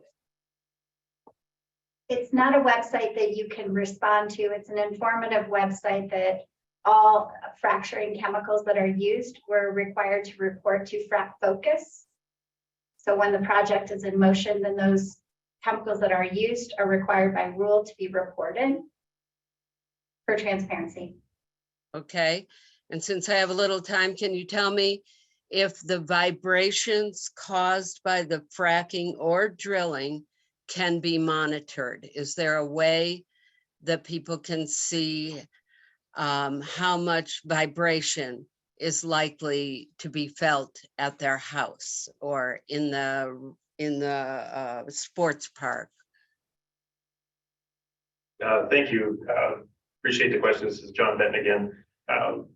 Primarily, the place to look for that would be the National Earthquake Information Center. It's at Colorado School of Mines. I don't have the specific website available at the moment, but I think if you just do a Google search on the Earthquake Information Center, it would allow you to provide access to that kind of information because they do have seismic monitoring stations across all of Colorado. And just to clarify, this CE pad is not located adjacent to the sports park. Well, I'm just concerned about the whole city of Loveland. Understood. Will we feel any vibration? And I would like No. to know if so. I can safely, sorry, I didn't mean to, I apologize for that. The answer to will you feel any vibrations? No. But if you're concerned about it, again, I would direct you to the National Earthquake Information Center. Okay, thank you very much. Thank you. Next, we'll move on to the account Karen Artel. We'll promote you to panelist.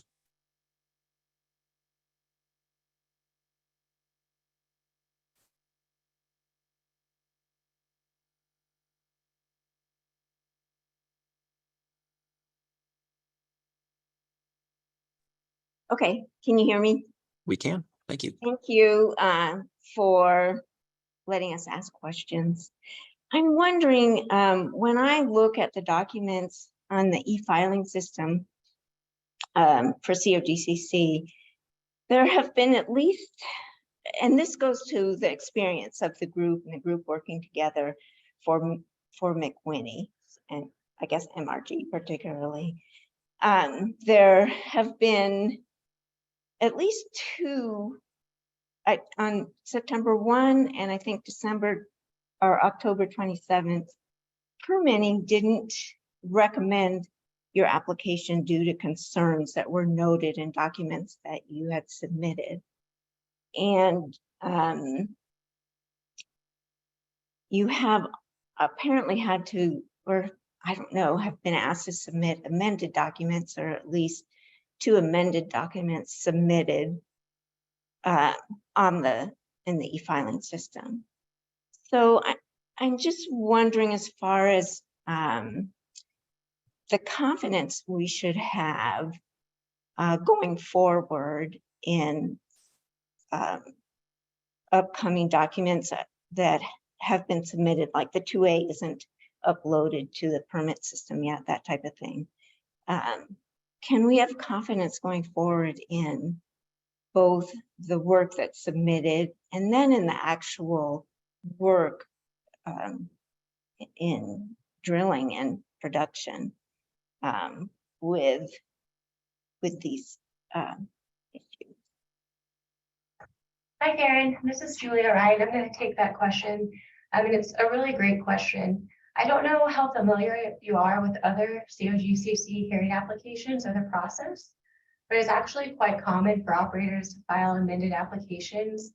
I've seen as many as 3 and 4 amended applications actually for different operators involved in different projects. And you'll see that most of the corrections are just requests for additional information or clarifications. So this may be something as simple as adding crossroads or making sure that the key on a specific piece of geology testimony is correct. Because the applications in total, the volume is quite extensive. These are, once you get the forms involved, hundreds of pages of documents. And so the commission, as part of its duty to protect public health and the environment, is taking a close look at these documents, as it should. And then it's getting back to the applicant if there are any issues. And so this is similar to the City of Loveland's process for completeness. So what the COGCC is doing, it's not saying we don't have concern, or it's not saying we have concerns about whether your project should be approved. The COGCC is saying we don't think the application is complete at this time, which again is common. Special counsel Matt Sura mentioned how the new mission change rules kind of changed everything. And this is part of that. With the change in the rules, the system, the e-filing system is a new creation of the commissions. And so there's been a lot of back and forth with COGCC staff. But once it passes completeness review, then it goes to merits review. So the issues with the applications didn't speak to the merits. It was just about making sure that they had enough information to evaluate.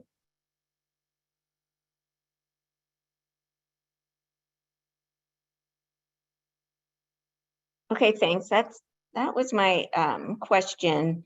I'm also wondering, perhaps with Troy, what is the reverse setback in Loveland to home developments next to an established oil and gas operation?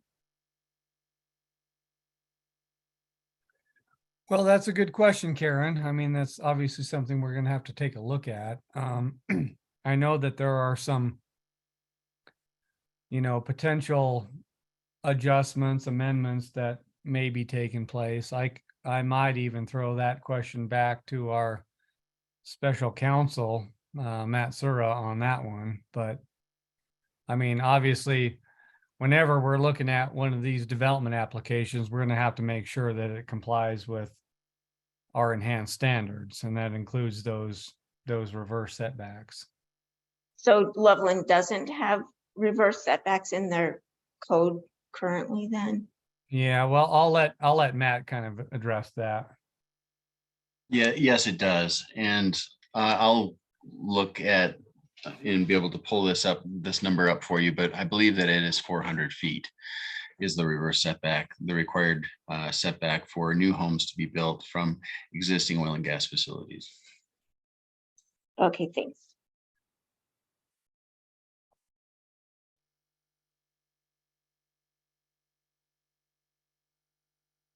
All right, next up, we have Corinne Fentelman. Promote you to panelist.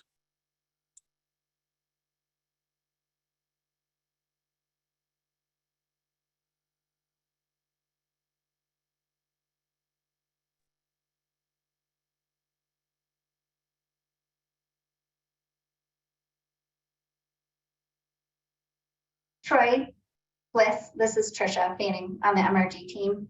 Would you like us to address the reverse setback question? Well, I think Matt did a good job of that, but if you want to respond some more, go ahead. Oh, sure. We were just going to confirm that there was a reverse setback, and I think someone had mentioned maybe 400 feet. But it's typically 500 feet, but there's also other requirements that can extend potentially up to 1,000 feet. So in general, residences can be constructed between 500 and 1,000 feet, but high occupancy building units would not be allowed. Those would be things like apartments, things of that nature. But there are existing reverse setbacks. And because of the way the site has been designed, we don't anticipate that those would be an issue because of where planned development is. But that's a great question. Yes, thank you. Good clarification there. Appreciate that.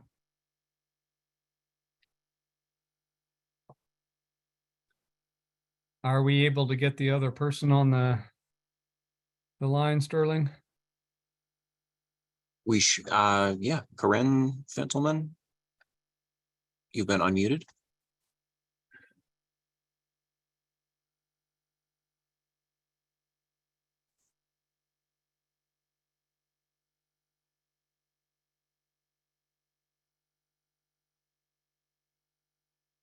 Maybe not.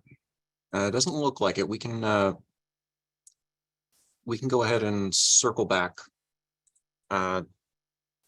Next up in line is Bill Jensen. I will promote you to panelist.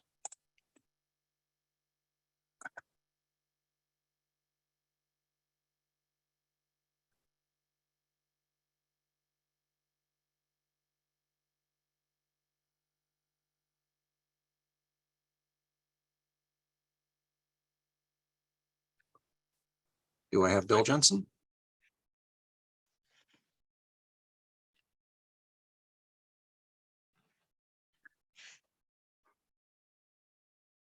Hi, this is Bill Jensen. I live in Loveland. If there's a fire, who's gonna answer 911 calls?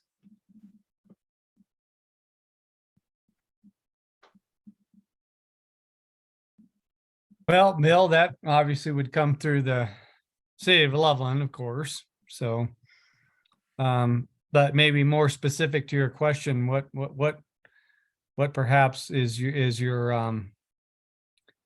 the crux there? What are you maybe getting at there? I'm just trying to imagine, emergency crews responding to an industrial hydrocarbon fire. Is there a fire station nearby? I'm aware of a fire. I thought there was a fire station on Boyd Lake Road. I'm just wondering are those the folks that are going to reply to the fire? Things like that. Yeah, Bill, that's a good question. And you know what? That's going to be part of our review, because obviously not only does the city of Loveland look at these applications, but so does the fire authority. And so we need to make sure that we have fire stations, we have, emergency personnel. How are you going to make sure? Well, again, that's part of our review. And so. Well, is that a deal breaker? If there isn't a fire station nearby, you're going to proceed anyway? Well, it could potentially be a concern, but also, the things that our fire authority will have to take a look at is what kind of mitigation measures could be in place with respect to this facility. They may have to require some kind of foam apparatus, or, I don't know. I'll have to look to the MRG team, but yeah, I think to your point, the closest fire station is going to be that one there on Eisenhower and must be McWhinney Boulevard. And so we have to make sure that we can provide emergency services to these locations. I mean, that's a critical part of our review. Earlier, 7,900 feet was mentioned going west.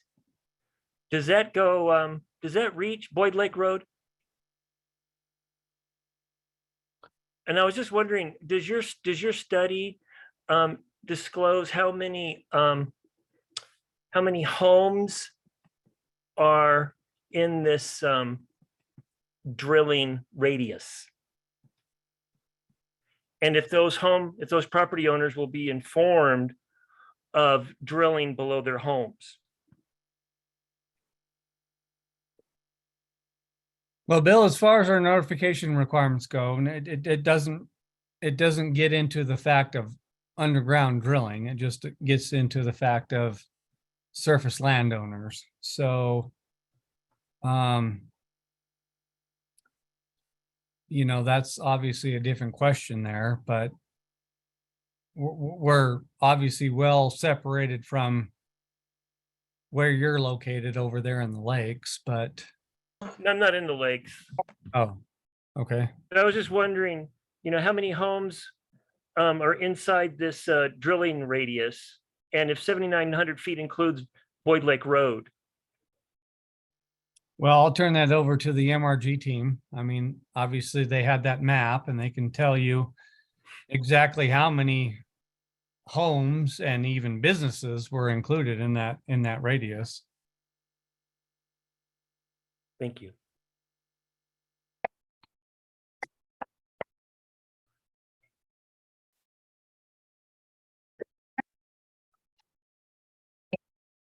Hello? Yeah, we might be having some audio problems right now. Who does Brett Limbaugh work for? Brett Limbaugh is the Director of Development Services, and he is the who's his employer? City of Loveland. Okay. Yep.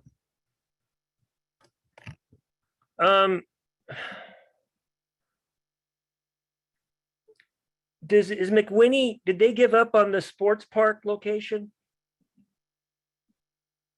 Well, again, I'll have to turn that over to the MRG team, but I think they're still pursuing that location, east of the Loveland Sports Park. But this is not the topic of the Right. discussion for our neighborhood meeting tonight. I understand that. I was just curious. Yeah. Can you hear us? Can you hear us? Can you hear us? Yes. Yeah. Okay, so for some reason we had lost audio visual and it was taken away. So we'd like to chime in on a few of these questions and kind of back up if we could. Thanks. I think we'd actually like to back up first about your safety question, because it's another really great question, and safety is a commitment of MRGs. So I'm going to let Jessica answer that in just one moment. But for my part, I just wanted to answer your question about people who are noticed about the well bores that might be a mile beneath their properties. And they might be noticed if they were mineral owners. So I just wanted to put that specificity on it. And now I'll let Jessica answer your question about MRG's emergency response plan. So as far as it goes for fire response and 911 and what happens, MRG ahead of those kind of incidents will have an emergency response plan that will be reviewed by COGCC as well as the local first responders to make sure that the locations are clearly identified, access routes are clearly identified, and there'll be a listing in that document that will show what equipment will be on site, and so that the first responders are prepared in case there is an incident that should be called in.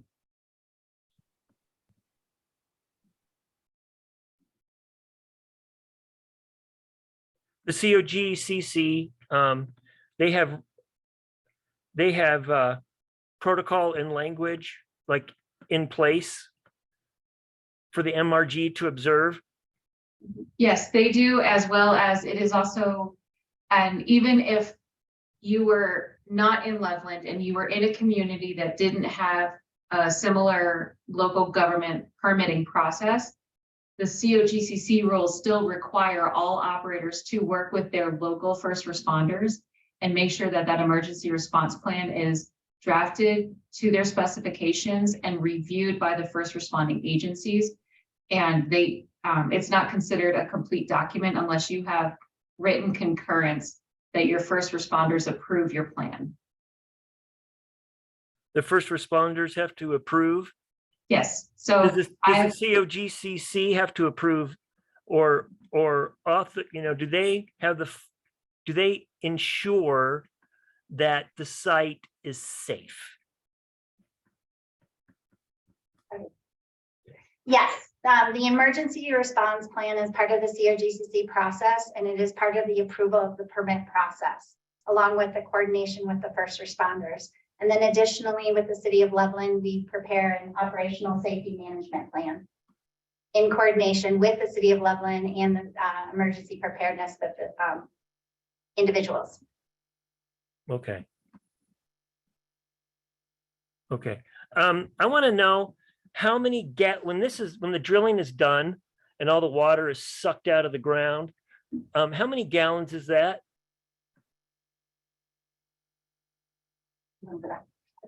Yeah. Well, I'll take that. This is Bill Irwin.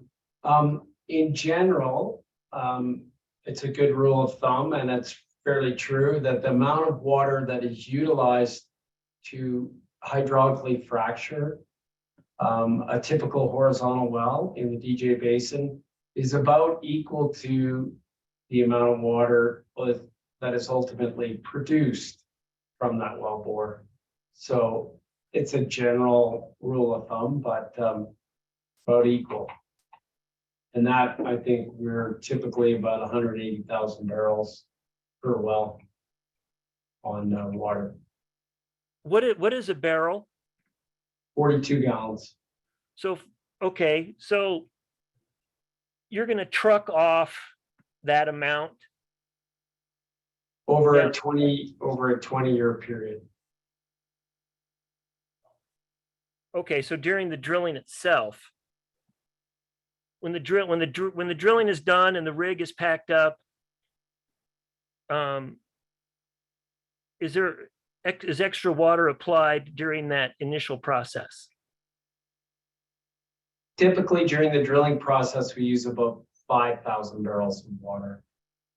During the hydraulic stimulation or fracture treatment, it's approximately 180,000 barrels of water. Okay. And that's all gonna, so you're gonna pipe out the hydrocarbons, but you're gonna truck out the water. Is that accurate? That's our intention at this point. Okay. And is there a pipe? Where is that pipe anyway? It must be nearby.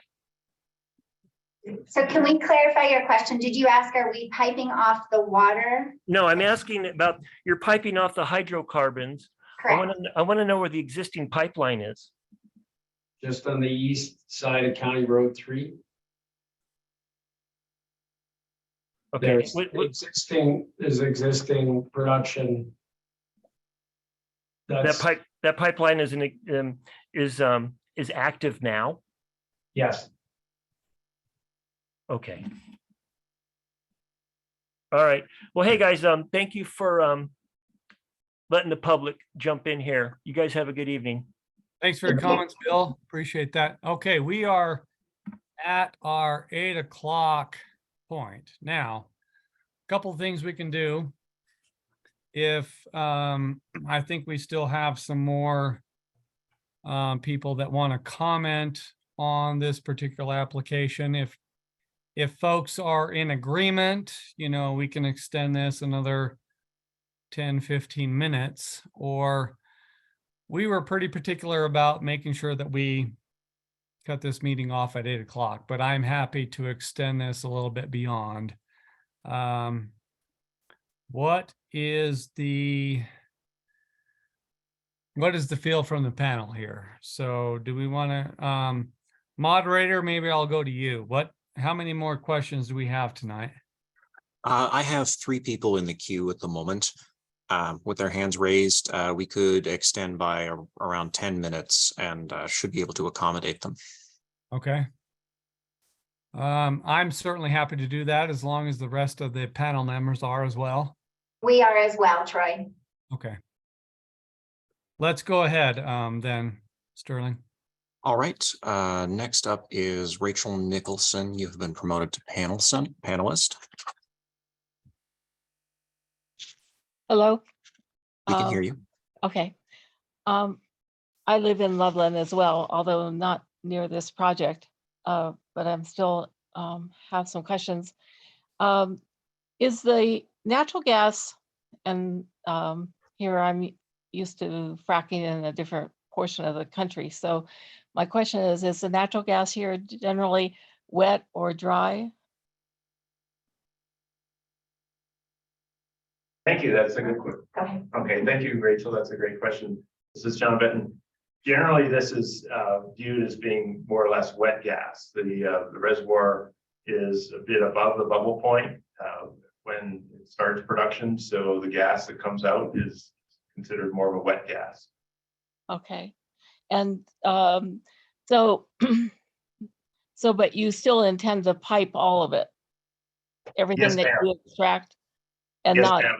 The okay. pipelines that are there are capable of taking the wet gas to a processing facility.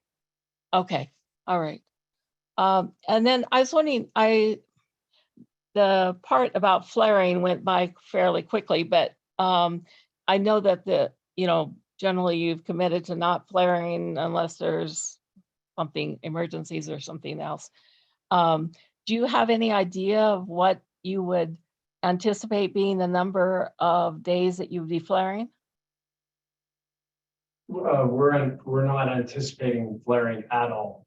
Oh, okay. There will be no flare facility on the location. Oh, okay, okay. And then the owners who are to the west where your the 7,900 feet are going to go, of those who had mineral rights, did you get non-coercive contracts with most of them or any of them? Or can you tell us the percentage of people who are doing this because they actually want to, or they're just going to be lumped in because either they take the contract or they it goes anyway. We have greater, I can take that. We have greater than 45% ownership.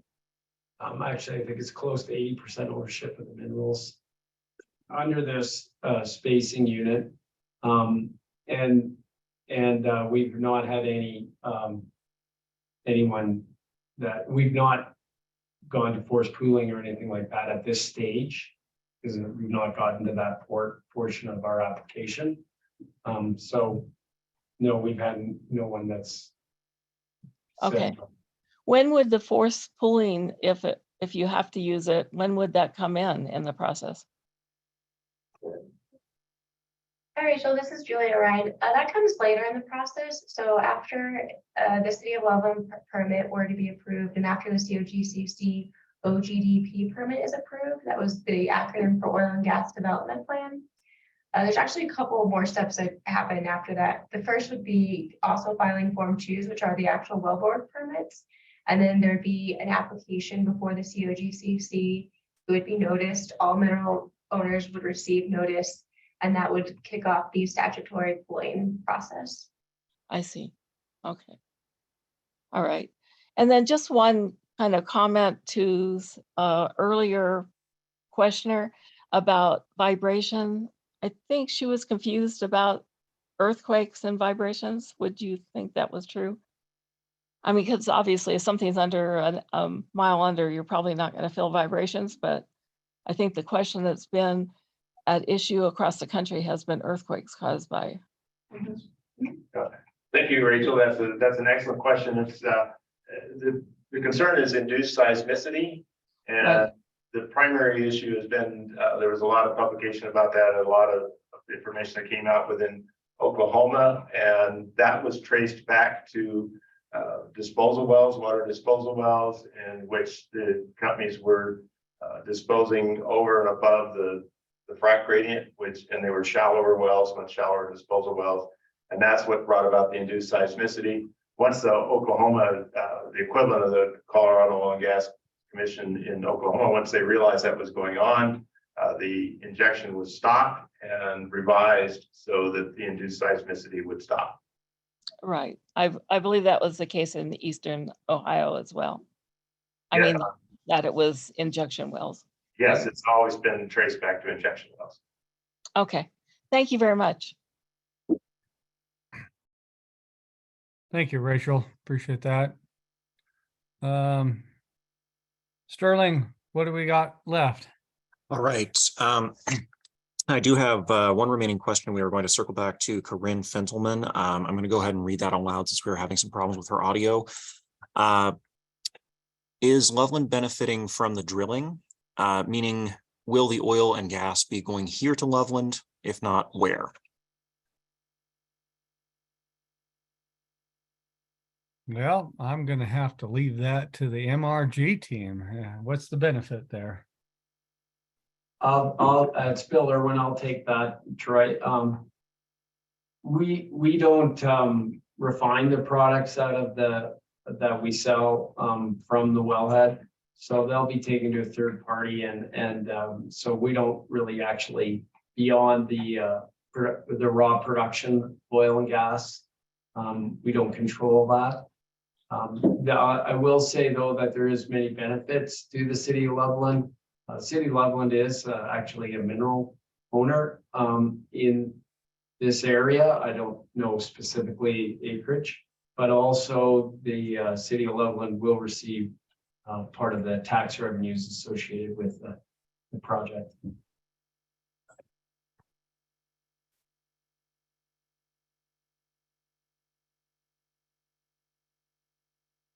Okay, thank you, Bill. Sterling, anything more?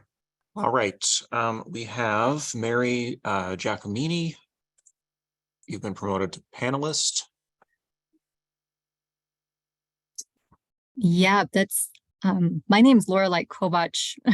I do not know who Mary Giacomini is. Okay.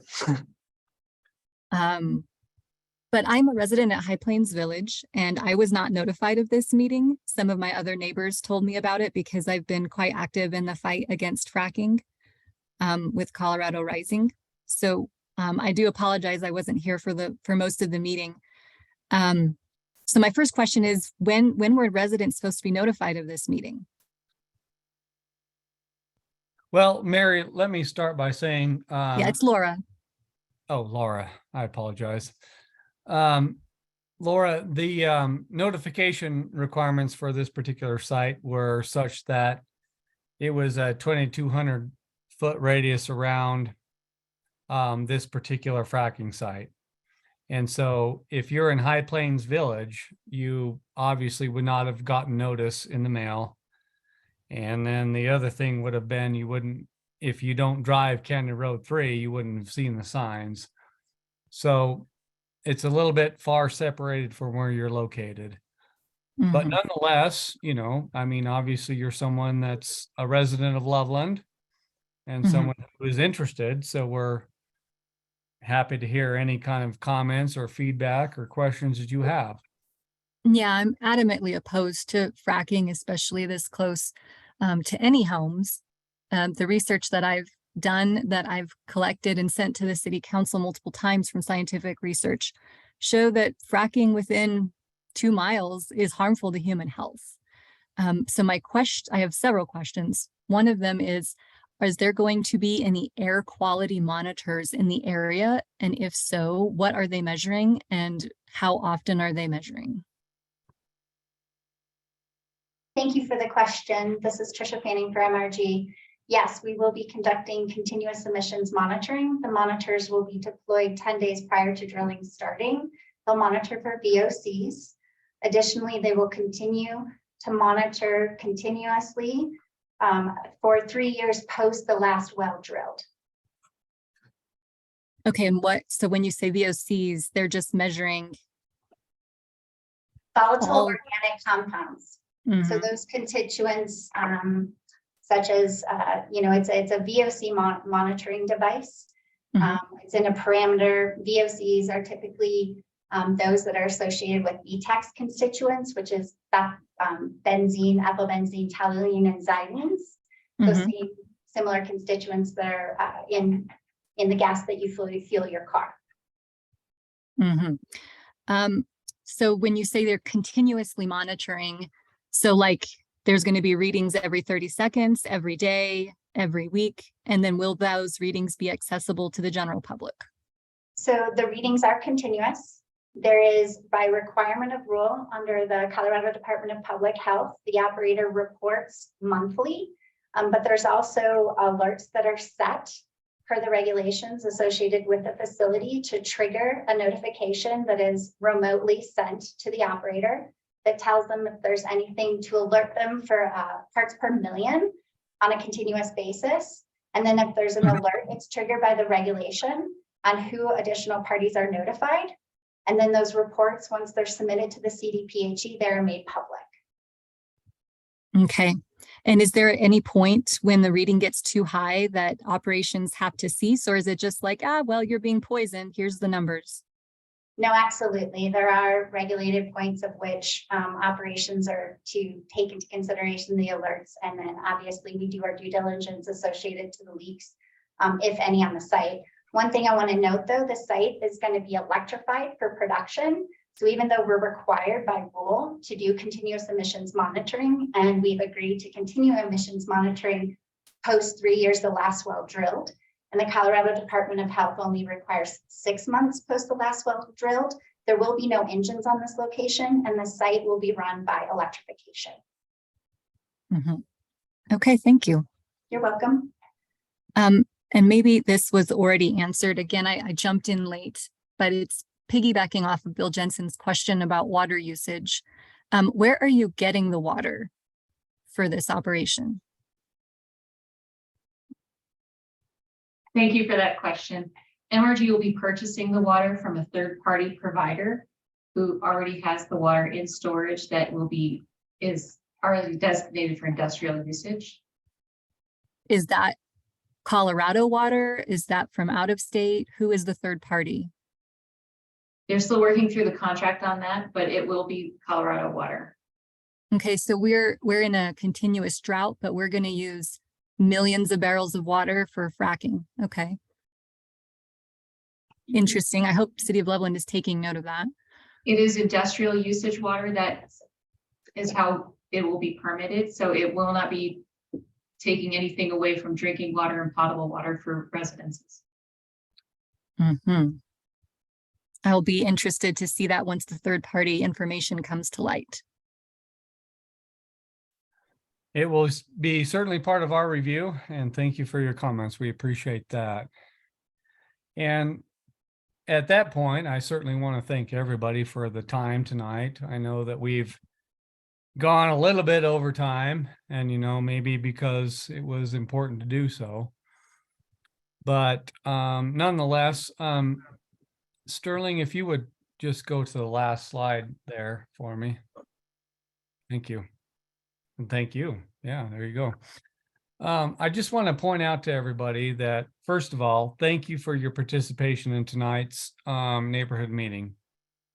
It's important to get your feedback. We are going to have this neighborhood meeting recorded to our website. So if any of your neighbors, any of your friends, anybody who's interested in this is wanting to go back and review the neighborhood meeting, they can. They can go to our website there, lovgov.org, oil and gas. That's our website there. There's a lot of information there, a comprehensive list of information. And in fact, if you have any additional comments, questions, feedback that you want to provide to the City of Loveland, please feel free to do so at that website. I am the staff contact. You're more than welcome to reach out to me. But I will say that I am by no means an oil and gas expert. So, I can always point all of you to the direct contacts through the City of Loveland or through Larimer County or even through the state of Colorado. But, the best place probably to go is our oil and gas webpage, but feel free to reach out to me. And we always appreciate everybody's comments here today. And as always, please keep checking back to this website because we will continue to post information as the applications we receive from MRG or anything else that we get. So I think this was a very productive conversation tonight, and we appreciate everyone's participation. And certainly thank you for all the comments, because you know what? That's going to be used in our decision-making process. And if you still have more comments that you want to send, please send them to our oil and gas webpage or send them directly to me. But I just want to say thank you for everyone's time. I know everybody put a lot of time tonight, over 2 hours. That was a long meeting. And I'll just turn it over to MRG. Do you want to say anything before we conclude tonight? Thanks, Troy. Yeah, thank you. Thank you very much. We really appreciate the opportunity to speak. Okay. Thank you everyone for participating tonight.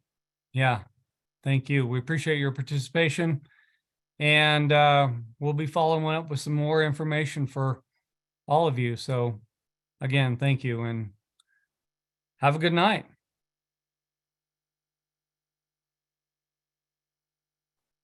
I think at this point, Sterling, I think we're going to conclude. So.